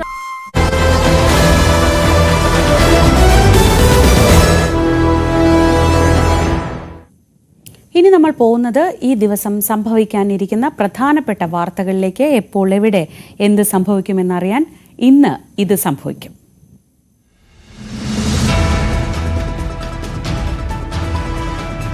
അന്തരിച്ച ഗായകൻ P. ജയചന്ദ്രന്റെ മൃതദേഹം ഇന്ന് സംസ്കരിക്കും. ഉച്ചകഴിഞ്ഞ് 3:30 ഔദ്യോഗിക ബഹുമതികളോടെയായിരിക്കും സംസ്കാര ചടങ്ങുകൾ പറവൂർ ചേന്നമംഗലത്ത് നടക്കുക.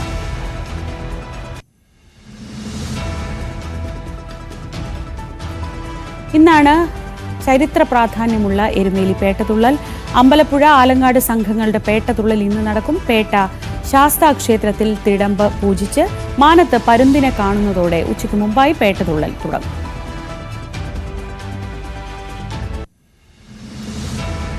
ശബരിമലയിൽ മകരവിളക്ക് ഉത്സവത്തോടനുബന്ധിച്ച് സുരക്ഷ ശക്തമാക്കുന്നതിനാൽ ഇന്നു മുതൽ കാനനപാത വഴി ഭക്തരെ കടത്തിവിടില്ല. പമ്പയിലും സന്നിധാനത്തും ഭക്തർ ഭക്ഷണം പാകം ചെയ്യുന്നതിനും നിയന്ത്രണം ഏർപ്പെടുത്തിയിട്ടുണ്ട്.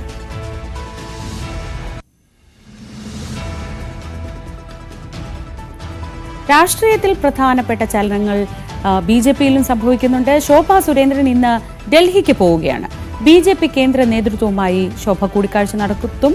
BJP സംസ്ഥാന പ്രസിഡന്റ് സ്ഥാനത്തേക്ക് ശോഭയുടെ പേര് പരിഗണിക്കുന്നു എന്ന വാർത്തകൾക്കിടെയാണ് ഈ യാത്ര.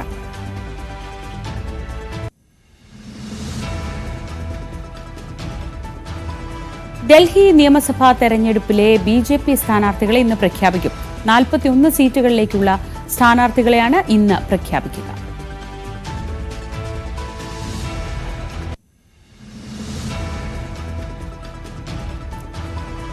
ഇന്ന് ലുലു മോളിൽ ലുലു ഓൺ സെയിലിന്റെയും ലുലു ഫ്ലാറ്റ് 50 സെയിലിന്റെയും ഭാഗമായി ഇന്നു മുതൽ ഇനി 41 മണിക്കൂർ നോൺ ഷോപ്പിംഗ് ഫെസ്റ്റിവൽ നടക്കുകയാണ്. രാവിലെ 9 മുതൽ മറ്റന്നാൾ പുലർച്ചെ 2 വരെ ലുലു മോൾ തുറന്ന് പ്രവർത്തിക്കും.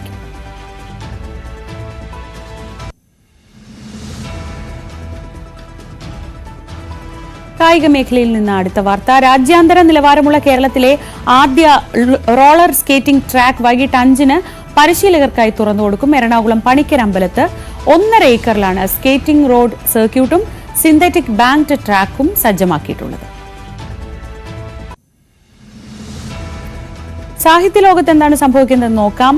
Joseph M. പുതുശ്ശേരിയുടെ പുസ്തകം ഡെമോക്രൈസിസിന്റെ പ്രകാശനം VM സുധീരൻ ഇന്ന് നിർവഹിക്കും. മുൻമന്ത്രി C. ദിവാകരനാണ് പുസ്തകം ഏറ്റുവാങ്ങുക.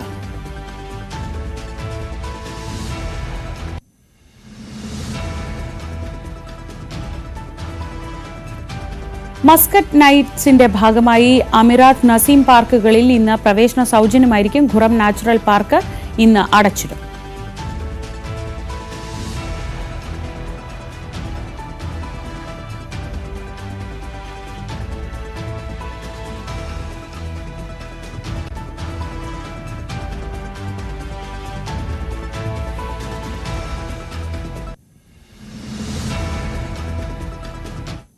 നമുക്ക് ഒരു ഇടവേള കൂടി എടുത്ത് മറ്റു വാർത്തകളിലേക്ക് വളരെ പെട്ടെന്ന് എത്താം.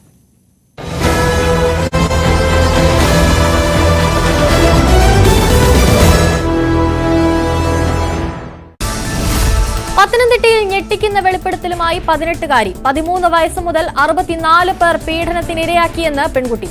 CWCക്ക് ലഭിച്ച മൊഴി പത്തനംതിട്ട SP-ക്ക് കൈമാറി. 5 പേർ അറസ്റ്റിൽ. കായിക താരമായ പെൺകുട്ടിയെ പീഡിപ്പിച്ചവരിൽ പരിശീലകരും അധ്യാപകരും സഹപാഠികളും. PV അൻവർ MLA ഇനി തൃണമൂൽ കോൺഗ്രസിൽ. കൊൽക്കത്തയിലെത്തിയ അൻവറിനെ TMC നേതാക്കൾ സ്വീകരിച്ചു. PV അൻവറിന് സ്വാഗതമെന്ന് TMC. ജനങ്ങളുടെ ക്ഷേമം ലക്ഷ്യമിട്ടുള്ള പ്രവർത്തനങ്ങളിൽ ഇനി ഒറ്റക്കെട്ടായി മുന്നോട്ടു പോകുമെന്നും തൃണമൂൽ കോൺഗ്രസ് ഔദ്യോഗിക X അക്കൗണ്ടിൽ കുറിച്ചു.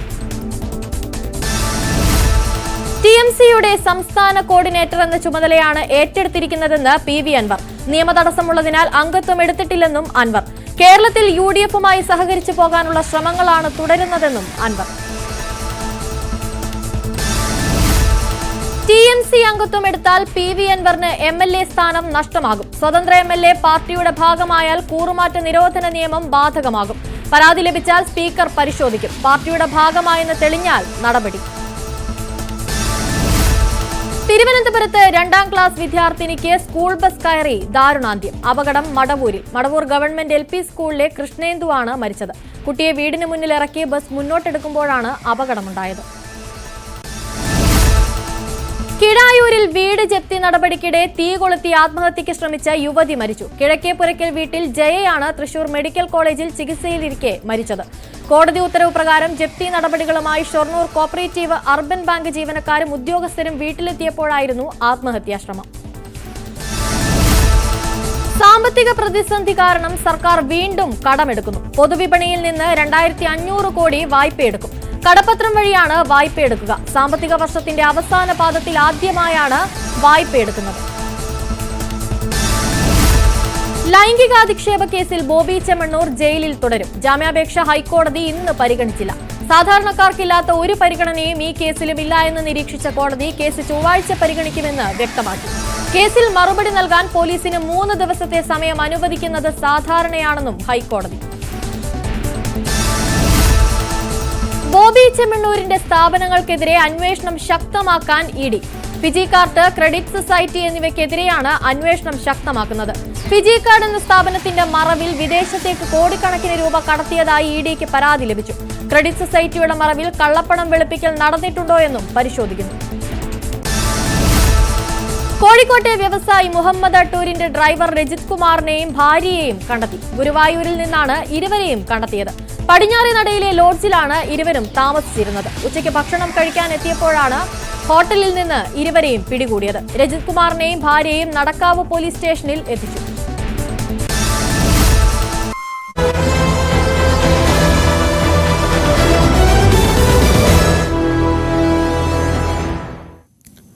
കുറ്റകൃത്യങ്ങളുടെ ലോകത്തേക്കാണ് ഇനി നമ്മൾ പോകുന്നത്. വാർത്തകളിൽ നമുക്കറിയാം, ഇന്ന് തുടക്കത്തിൽ തന്നെ നമ്മൾ തലക്കെട്ടുകൾ വായിച്ചപ്പോൾ തന്നെ നമ്മളെ ആശങ്കപ്പെടുത്തുന്ന പല വാർത്തകളുമുണ്ട്. ആ വാർത്തകളുടെ വിശദാംശങ്ങളിലേക്ക്, ജാഗ്രതയിലേക്ക്.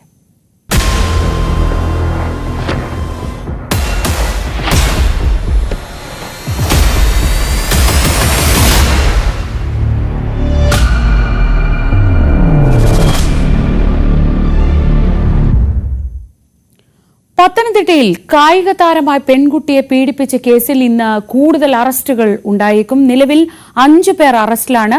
13 വയസ്സ് മുതൽ ചൂഷണം നേരിട്ടതായാണ് പെൺകുട്ടിയുടെ മൊഴി. 60ഓളം പേർ പീഡിപ്പിച്ചു എന്നാണ് പെൺകുട്ടി ചൈൽഡ് ലൈനിൽ നൽകിയിരിക്കുന്ന മൊഴി. സംഭവത്തിൽ പ്രത്യേക അന്വേഷണ സംഘം രൂപീകരിച്ചു. ശശി നാരായണൻ വിവരങ്ങളുമായി. Sasi, good morning. ഈ പത്തനംതിട്ടയിലെ ഈ വാർത്ത കേൾക്കുമ്പോൾ നമുക്കത് ഒരു ഗുഡ് മോർണിംഗ് ഒന്നും പറഞ്ഞു തുടങ്ങാൻ പറ്റില്ല.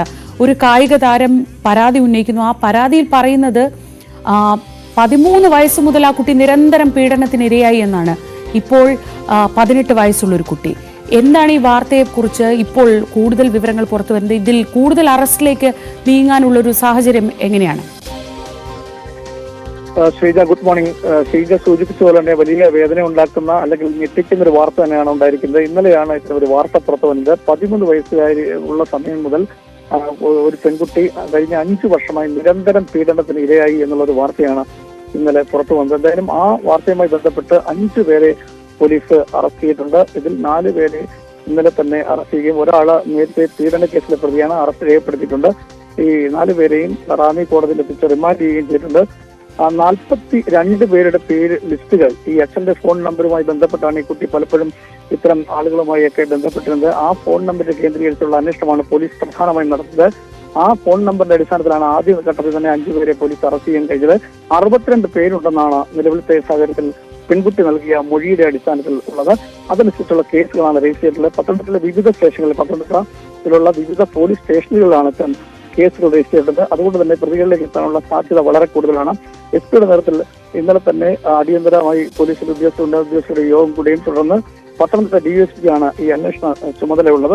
ആ അന്വേഷണ ചുമതലയുള്ള ഉദ്യോഗസ്ഥൻ തന്നെ ഇത്തരത്തിൽ വിവിധ ഈ അന്വേഷണം ഒന്ന് ഏകോപിപ്പിച്ചുകൊണ്ട് തന്നെ പ്രതികളിലേക്ക് എത്താനുള്ള സാധ്യത വളരെ കൂടുതലാണ്. എന്തായാലും ഈ പെൺകുട്ടിയുടെ അച്ഛന്റെ ഫോൺ ഉപയോഗിച്ചാണ് ഈ കുട്ടി പല ആളുകളെയും ബന്ധപ്പെട്ടിരുന്നത്. ആ ഫോണിലേക്കാണ് ഈ പ്രതികളായ ആളുകളും ബന്ധപ്പെട്ടത്. ആ ഫോൺ നമ്പർ സേവ് ചെയ്തിട്ടുള്ള 42 പേരുടെ ലിസ്റ്റുകൾ ഉണ്ടെന്ന് പറയുന്നു.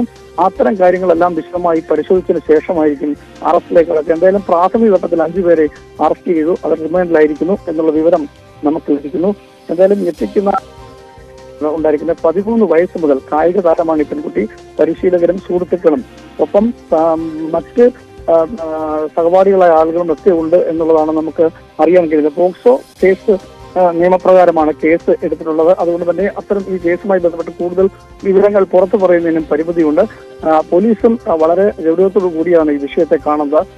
ഇന്നലെ തന്നെ ഈ വിവരം 2 ദിവസം മുമ്പാണ് ഈ സന്നദ്ധ സംഘടന പ്രവർത്തകരോട് ഈ കുട്ടി മൊഴി നൽകുന്നത്. തുടർന്നാണ് CWC ഈ മൊഴി പരാതിയായി ജില്ലാ പോലീസ് മേധാവിക്ക് സമർപ്പിക്കുന്നത്. അതിന്റെ അടിസ്ഥാനത്തിലാണ് അന്വേഷണം ആരംഭിച്ചത്. ഈ കേസുമായി ബന്ധപ്പെട്ട് ഒട്ടനവധി പേർ ഇതിൽ ഉണ്ടാകാൻ സാധ്യതയുണ്ട്. 5 വർഷത്തിനിടയിലാണ് ഇത്തരത്തിലുള്ള ലിസ്റ്റ് ഈ 62 പേരോളം ഉള്ള ആളുകളുടെ പേര് വിവരങ്ങൾ പുറത്തു വരുന്നത്. അതിൽ 42 പേരുടെ മേൽവിലാസവും മറ്റു കാര്യങ്ങളൊക്കെ പോലീസിന് ഈ ഫോൺ നമ്പർ കേന്ദ്രീകരിച്ച് നടത്തിയ അന്വേഷണം പോലീസ് ലഭിച്ചിട്ടുണ്ട്. അതിൽ ശാസ്ത്രീയമായ തെളിവുകൾ ആവശ്യമാണ്. അത്തരത്തിലുള്ള ഒരു അന്വേഷണമാണ് പോലീസ് നടത്താൻ ഉദ്ദേശിക്കുന്നത്. എന്തായാലും പ്രതികളെ സംബന്ധിച്ചുള്ള കൂടുതൽ വിവരങ്ങൾ പുറത്തുവിടാൻ പോലീസ് തയ്യാറായിട്ടില്ല. കാരണം ചില പ്രതികൾ വിദേശത്താണ്, ചിലർ നാടുവിടാൻ സാധ്യതയുണ്ട്. അതുകൊണ്ട് തന്നെ കൃത്യമായ ഒരു വിവരം പ്രതികളെ സംബന്ധിച്ച് അറസ്റ്റ് ചെയ്തവരുടെ പേരോ മറ്റു വിവരങ്ങളോ പോലീസ് ഇടാൻ തയ്യാറായിട്ടില്ല. കാരണം അത് പുറത്തു പറഞ്ഞാൽ പ്രതികളിൽ പലരും രക്ഷപ്പെടാം എന്നുള്ള കാര്യം കൊണ്ട് തന്നെയാണ് പോലീസ് ആ കാര്യങ്ങൾ പുറത്ത് വിടാതിരിക്കുന്നത്. എന്തായാലും വലിയ രീതിയിലുള്ള ഒരു അന്വേഷണം, സമഗ്രമായ ഒരു അന്വേഷണം ഈ പീഡന കേസുമായി ഉണ്ടാകുന്നു എന്നുള്ളതാണ് നമുക്ക് മനസ്സിലാക്കാൻ കഴിയുന്നത്. വളരെ ഗൗരവത്തോടു കൂടിയാണ് പോലീസ് കാണുന്നത്. കാരണം നിരന്തര പീഡനം അച്ഛന്റെ സുഹൃത്തുക്കൾ പീഡിപ്പിച്ചിട്ടുണ്ട്. അതുപോലെ തന്നെ വീടിനകത്തുള്ള ഒരു സുഹൃത്തിൽ നിന്ന് ആദ്യ പീഡനം എടുക്കുന്നു. പിന്നെ ആ സുഹൃത്തിന്റെ മറ്റ് കൂട്ടുകാരും ഈ പെൺകുട്ടിയെ പീഡിപ്പിക്കുന്നു. അങ്ങനെ ഒരു വലിയ ചങ്ങല പോലെ ഈ പ്രതികൾ ഉണ്ട് എന്നുള്ളതാണ് ഈ കേസിന്റെ ഏറ്റവും വലിയ പ്രത്യേകത. അതുകൊണ്ട് തന്നെ വലിയ ഗൗരവത്തോടു കൂടി തന്നെ പോലീസ് ഈ വിഷയത്തെ കാണാണ്. പത്തനംതിട്ട, റാന്നി, ഊന്നി, അതുപോലെ ഇലവൻതിട്ട തുടങ്ങിയ പോലീസ് സ്റ്റേഷനിലെല്ലാം ഇത് സംബന്ധിച്ച് പരാതികളുണ്ട്. ചിലർ വിദേശത്ത്, ഈ പ്രതികളായ ചില ആളുകൾ വിദേശത്ത് പോയിട്ടുണ്ട്, നാട്ടിലുള്ളവരുണ്ട്. അത്തരം ആളുകളിലേക്ക് അന്വേഷണം എത്താനുള്ള സാധ്യതയുണ്ട്. നിലവിലത്തെ എന്തായാലും പത്തനംതിട്ടയിൽ നിന്നുള്ള ഈ വാർത്ത ആശങ്കപ്പെടുത്തുന്നതാണ്. 13 വയസ്സ് മുതൽ ഒരു പെൺകുട്ടി നിരന്തരം പീഡനത്തിനിരയായി 60ഓളം പേർ, അത് അച്ഛൻ്റെ സുഹൃത്തുക്കളടക്കം 60ഓളം പേർ ഈ കായിക താരമായ ഈ പെൺകുട്ടിയെ പീഡിപ്പിച്ചിട്ടുണ്ട് എന്ന വിവരങ്ങളാണ് പുറത്തു വരുന്നത്. കൂടുതൽ വിശദമായി ഈ വാർത്തയെക്കുറിച്ച് വിവരങ്ങൾ വരേണ്ടതുണ്ട്. പക്ഷേ പോക്സോ പ്രകാരമുള്ള വകുപ്പുകൾ ചുമത്തിയതിനാൽ തന്നെ മറ്റ് വിവരങ്ങൾ ഒരു പരിധിയിൽ കൂടുതൽ പുറത്തുവിടാനും സാധ്യമല്ല. എന്തായാലും ഈ കേസിൽ പ്രതികളിൽ കൂടുതലും പെൺകുട്ടിയുടെ വീടുമായി അടുപ്പമുള്ളവരാണെന്ന് CWC ചെയർമാൻ അഡ്വക്കേറ്റ് രാജീവ് പ്രതികരിച്ചു. കായികതാരമായ പെൺകുട്ടിയെ പരിശീലകരും പീഡിപ്പിച്ചിട്ടുണ്ട്. ഫോൺ നമ്പർ കേന്ദ്രീകരിച്ച് നടത്തിയ അന്വേഷണമാണ് 5 പേരുടെ അറസ്റ്റിലേക്ക് എത്തിച്ചത്. സന്നദ്ധ സംഘടനയോട് പെൺകുട്ടി തന്നെയാണ് വിവരങ്ങൾ അറിയിച്ചതെന്നും അഡ്വക്കേറ്റ് രാജീവ് പറഞ്ഞു. വിവിധ പോലീസ് സ്റ്റേഷനുകൾ കേന്ദ്രീകരിച്ച് പരാതികളുണ്ട്. അതുകൊണ്ട് തന്നെ സ്വാഭാവികമായും ഈ കേസിൽ കൂടുതൽ വിവരങ്ങൾ ഇനിയും പുറത്തു വരേണ്ടതുണ്ട്. തിരുവനന്തപുരത്തു നിന്നുള്ള വാർത്ത ഒരു CPI നേതാവിനെതിരെ പോക്സോ കേസ് എന്നതാണ്. Thiruvananthapuram Ambalathara local committee secretary Vishnu ബാബുവിനെതിരെയാണ് വിദ്യാർത്ഥിനിയുടെ പരാതിയിൽ FIR രജിസ്റ്റർ ചെയ്തത്. വിഴിഞ്ഞം പോലീസാണ് കേസ് അന്വേഷണം നടത്തുന്നത്. കഴിഞ്ഞ സെപ്റ്റംബറിൽ വിഴിഞ്ഞം മുള്ളൂരിൽ ഉള്ള വീട്ടിൽ വെച്ച് വിഷ്ണു ലൈംഗിക അതിക്രമത്തിന് ശ്രമിച്ചുവെന്നാണ് പരാതി. News 18 exclusive. മുല്ലൂർ സ്വദേശിനിയും തിരുവല്ലത്തെ സ്വകാര്യ സ്കൂളിലെ +2 വിദ്യാർത്ഥിനിയുമായ യുവതിയുടെ പരാതിയിലാണ് CPI അമ്പലത്തറ ലോക്കൽ കമ്മിറ്റി സെക്രട്ടറിക്കെതിരെ പോക്സോ കേസ് രജിസ്റ്റർ ചെയ്തത്. യുവതിയുടെ സഹോദരനെ ഇതേ സ്കൂളിൽ നിന്ന് അച്ചടക്ക നടപടിയുടെ പേരിൽ നേരത്തെ സസ്പെൻഡ് ചെയ്തിരുന്നു. ഇത് പിൻവലിക്കാൻ ഇടപെടണമെന്നാവശ്യപ്പെട്ടാണ് യുവതിയും മാതാവും വിഷ്ണുവിനെ സമീപിച്ചത്. പിന്നീട് യുവതിയുടെ മാതാവുമായി വിഷ്ണു അടുപ്പത്തിലായി. വിവാഹിതനായ വിഷ്ണു ബാബു കുടുംബസമേതം മുല്ലൂരിലുള്ള യുവതിയുടെ വീട്ടിൽ പതിവായി സന്ദർശനം നടത്തിയിരുന്നു. കുടുംബാംഗത്തെ പോലെയായിരുന്നു വിഷ്ണു പെരുമാറിയിരുന്നത്. അതിനിടെ കഴിഞ്ഞ തിരുവോണ ദിനത്തിൽ യുവതിയും സഹോദരനും അമ്മയുമൊത്ത് വിഷ്ണുവിന്റെ വീട്ടിലെത്തിയാണ് സദ്യ കഴിച്ചത്. ഇതിനു പിന്നാലെ സെപ്റ്റംബർ 18-ന് വിഷ്ണു ബാബു മുല്ലൂരിലുള്ള യുവതിയുടെ വീട്ടിലെത്തി കുടുംബാംഗങ്ങളുമൊത്ത് മദ്യപിച്ചു. തുടർന്ന് 1-ാം നിലയിൽ കിടന്നുറങ്ങുകയായിരുന്ന യുവതിയുടെ ശരീരത്തിൽ ലൈംഗിക ഉദ്ദേശത്തോടെ സ്പർശിച്ചതായാണ് പരാതി. വിഴിഞ്ഞം പോലീസിന് യുവതി നൽകിയ പരാതിയുടെ അടിസ്ഥാനത്തിലാണ് പോക്സോ കേസ് രജിസ്റ്റർ ചെയ്ത് അന്വേഷണം തുടങ്ങിയത്. അതേസമയം വിഷ്ണുവിനെതിരെ പാർട്ടി നടപടിയും ഉടനുണ്ടായേക്കുമെന്നാണ് സൂചന. ഡാൻ കുര്യൻ, ന്യൂസ് 18 തിരുവനന്തപുരം. ബോബി ചെമ്മണ്ണൂർ 2-3 ദിവസത്തേക്ക് ജയിലിലാണ്. ഇനി ചൊവ്വാഴ്ചയാണ് അദ്ദേഹത്തിന്റെ ജാമ്യാപേക്ഷ വീണ്ടും കോടതി പരിഗണിക്കുക.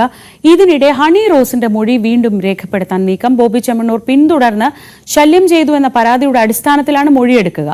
സമൂഹ മാധ്യമങ്ങൾ വഴി നടത്തിയ അശ്ലീല പരാമർശ വീഡിയോകൾ കോടതിയിൽ ഹാജരാക്കും. നവമി ദിനേശ് വിവരങ്ങളുമായി കൊച്ചിയിൽ നിന്ന്. നവമി, ആ ആദ്യത്തെ വേദിയിലെ സംഭവത്തിലാണ് ഇപ്പോൾ ബോബി ചെമ്മണ്ണൂരിനെതിരെ കേസുള്ളത്. ഈ തുടർച്ചയായി ശല്യം ചെയ്തു, മറ്റു വേദികളിലും എത്തി ശല്യം ചെയ്തു, അല്ലെങ്കിൽ പല ഇന്റർവ്യൂകളിലും മോശം പരാമർശം നടത്തി എന്നൊക്കെ കൂടി പരാതി ഉണ്ടായിരുന്നു. ഈ പരാതികളിൽ വിശദാംശങ്ങൾ തേടലാണോ ഈ മൊഴിയെടുക്കലിന്റെ ഉദ്ദേശം? ശ്രീജ, അങ്ങനെ തന്നെ കരുതാം. 2 പരാതികളാണ് ഇപ്പോൾ ബോബി ചെമ്മണ്ണൂരിനെതിരെ നിലനിൽക്കുന്നത്. അതിൽ ആദ്യത്തേത് നമുക്കറിയാം, ഒരു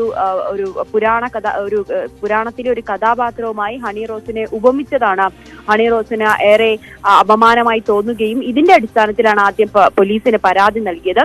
മറ്റൊന്ന്, പല വേദികളിലും, അതായത് ക്ഷണിക്കപ്പെടാത്ത ഉദ്ഘാടന വേദികളിൽ പോലും ബോബി ചെമ്മണ്ണൂർ എത്തുകയും പിന്തുടർന്ന് ഹണി റോസിനെ വളരെ മോശമായിട്ടുള്ള രീതിയിലുള്ള പരാമർശങ്ങൾ പറയുകയും അല്ലെങ്കിൽ ഹണി റോസിന്റെ സാന്നിധ്യത്തിൽ മോശം പരാമർശം നടത്തുകയും ഒക്കെ ചെയ്തിരുന്നു. ഇതിലാണ് ഇപ്പോൾ പോലീസ് വീണ്ടും മൊഴിയെടുക്കാൻ തീരുമാനിച്ചിരിക്കുന്നത്.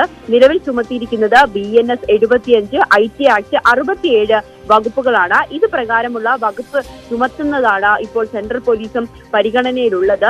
എന്തായാലും ബോബി ചെമ്മണ്ണൂരിനെതിരായിട്ടുള്ള കുരുക്ക് മുറുകുന്നു എന്ന് തന്നെ നമുക്ക് ഉറപ്പിച്ച് പറയാൻ കഴിയും. അതോടൊപ്പം ബോബി ചെമ്മണ്ണൂർ നടത്തിയ മറ്റ് അശ്ലീല പരാമർശങ്ങൾ ഇതിനോടകം തന്നെ സോഷ്യൽ മീഡിയയിലൊക്കെ വീണ്ടും വരുന്നുണ്ട്.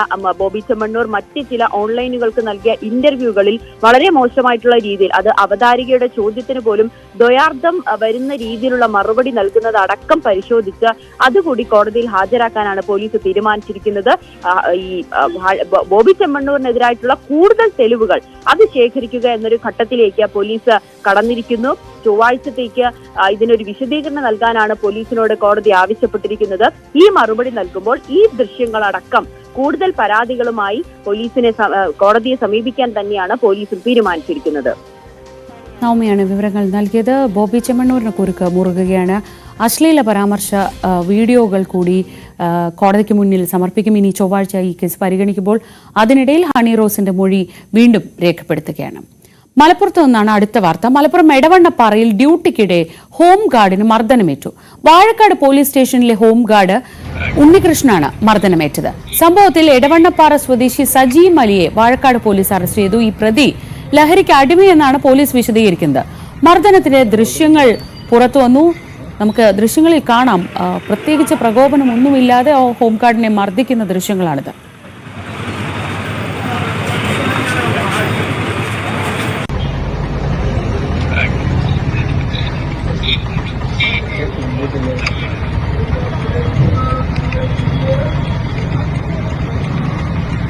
ഞങ്ങളുടെ മുമ്പിലാണ്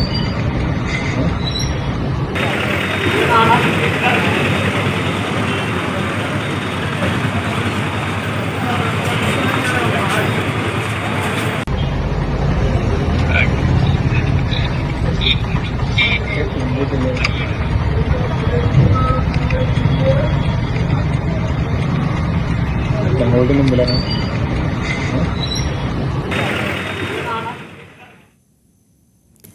ജപ്തി നടപടിയും അതേ തുടർന്നുണ്ടാകുന്ന വൈകാരിക നിമിഷങ്ങളും മരണവും ഒക്കെ നമ്മളെ എപ്പോഴും ഞെട്ടിക്കുന്നതാണ്. ഇന്നലെ പാലക്കാട് പട്ടാമ്പിയിൽ നിന്നാണ് അത്തരം ഒരു വാർത്ത വന്നത്. പട്ടാമ്പിയിൽ വീടിന്റെ ജപ്തി നടപടിക്കിടെ തീ കൊളുത്തി മരിച്ച വീട്ടമ്മയുടെ പോസ്റ്റ്മോർട്ടം ഇന്ന് നടക്കും. കിഴായൂർ സ്വദേശിനി ജയാണ് മരിച്ചത്. അതേസമയം ഈ ബാങ്കിന്റെ നടപടിക്കെതിരെ ഇപ്പോൾ പ്രതിഷേധം ശക്തമാവുകയാണ്.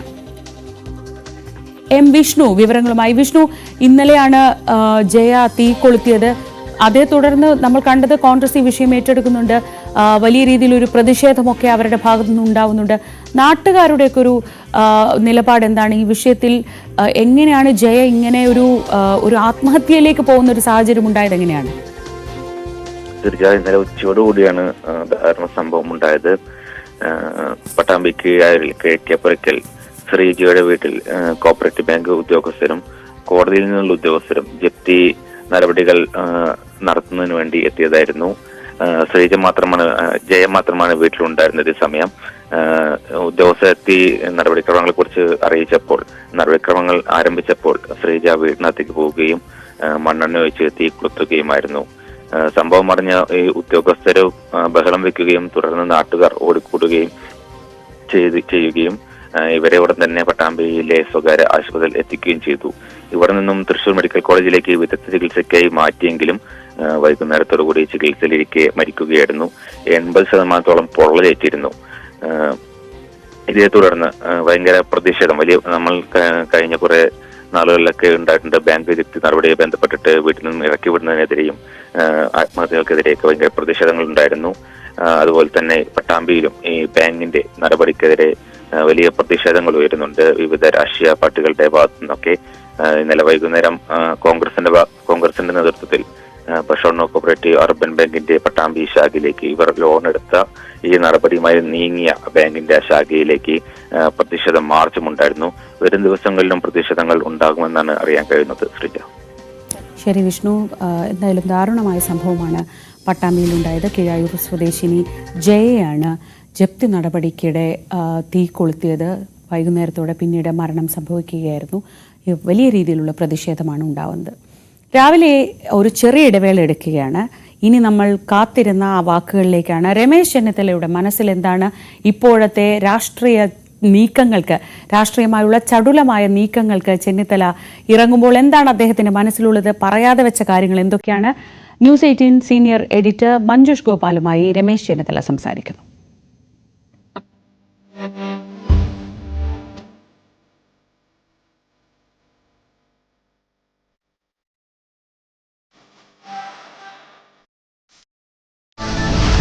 പത്തനംതിട്ടയിൽ ഞെട്ടിക്കുന്ന വെളിപ്പെടുത്തലുമായി 18-കാരി. 13 വയസ്സ് മുതൽ 64 പേർ പീഡനത്തിനിരയാക്കിയെന്ന് പെൺകുട്ടി.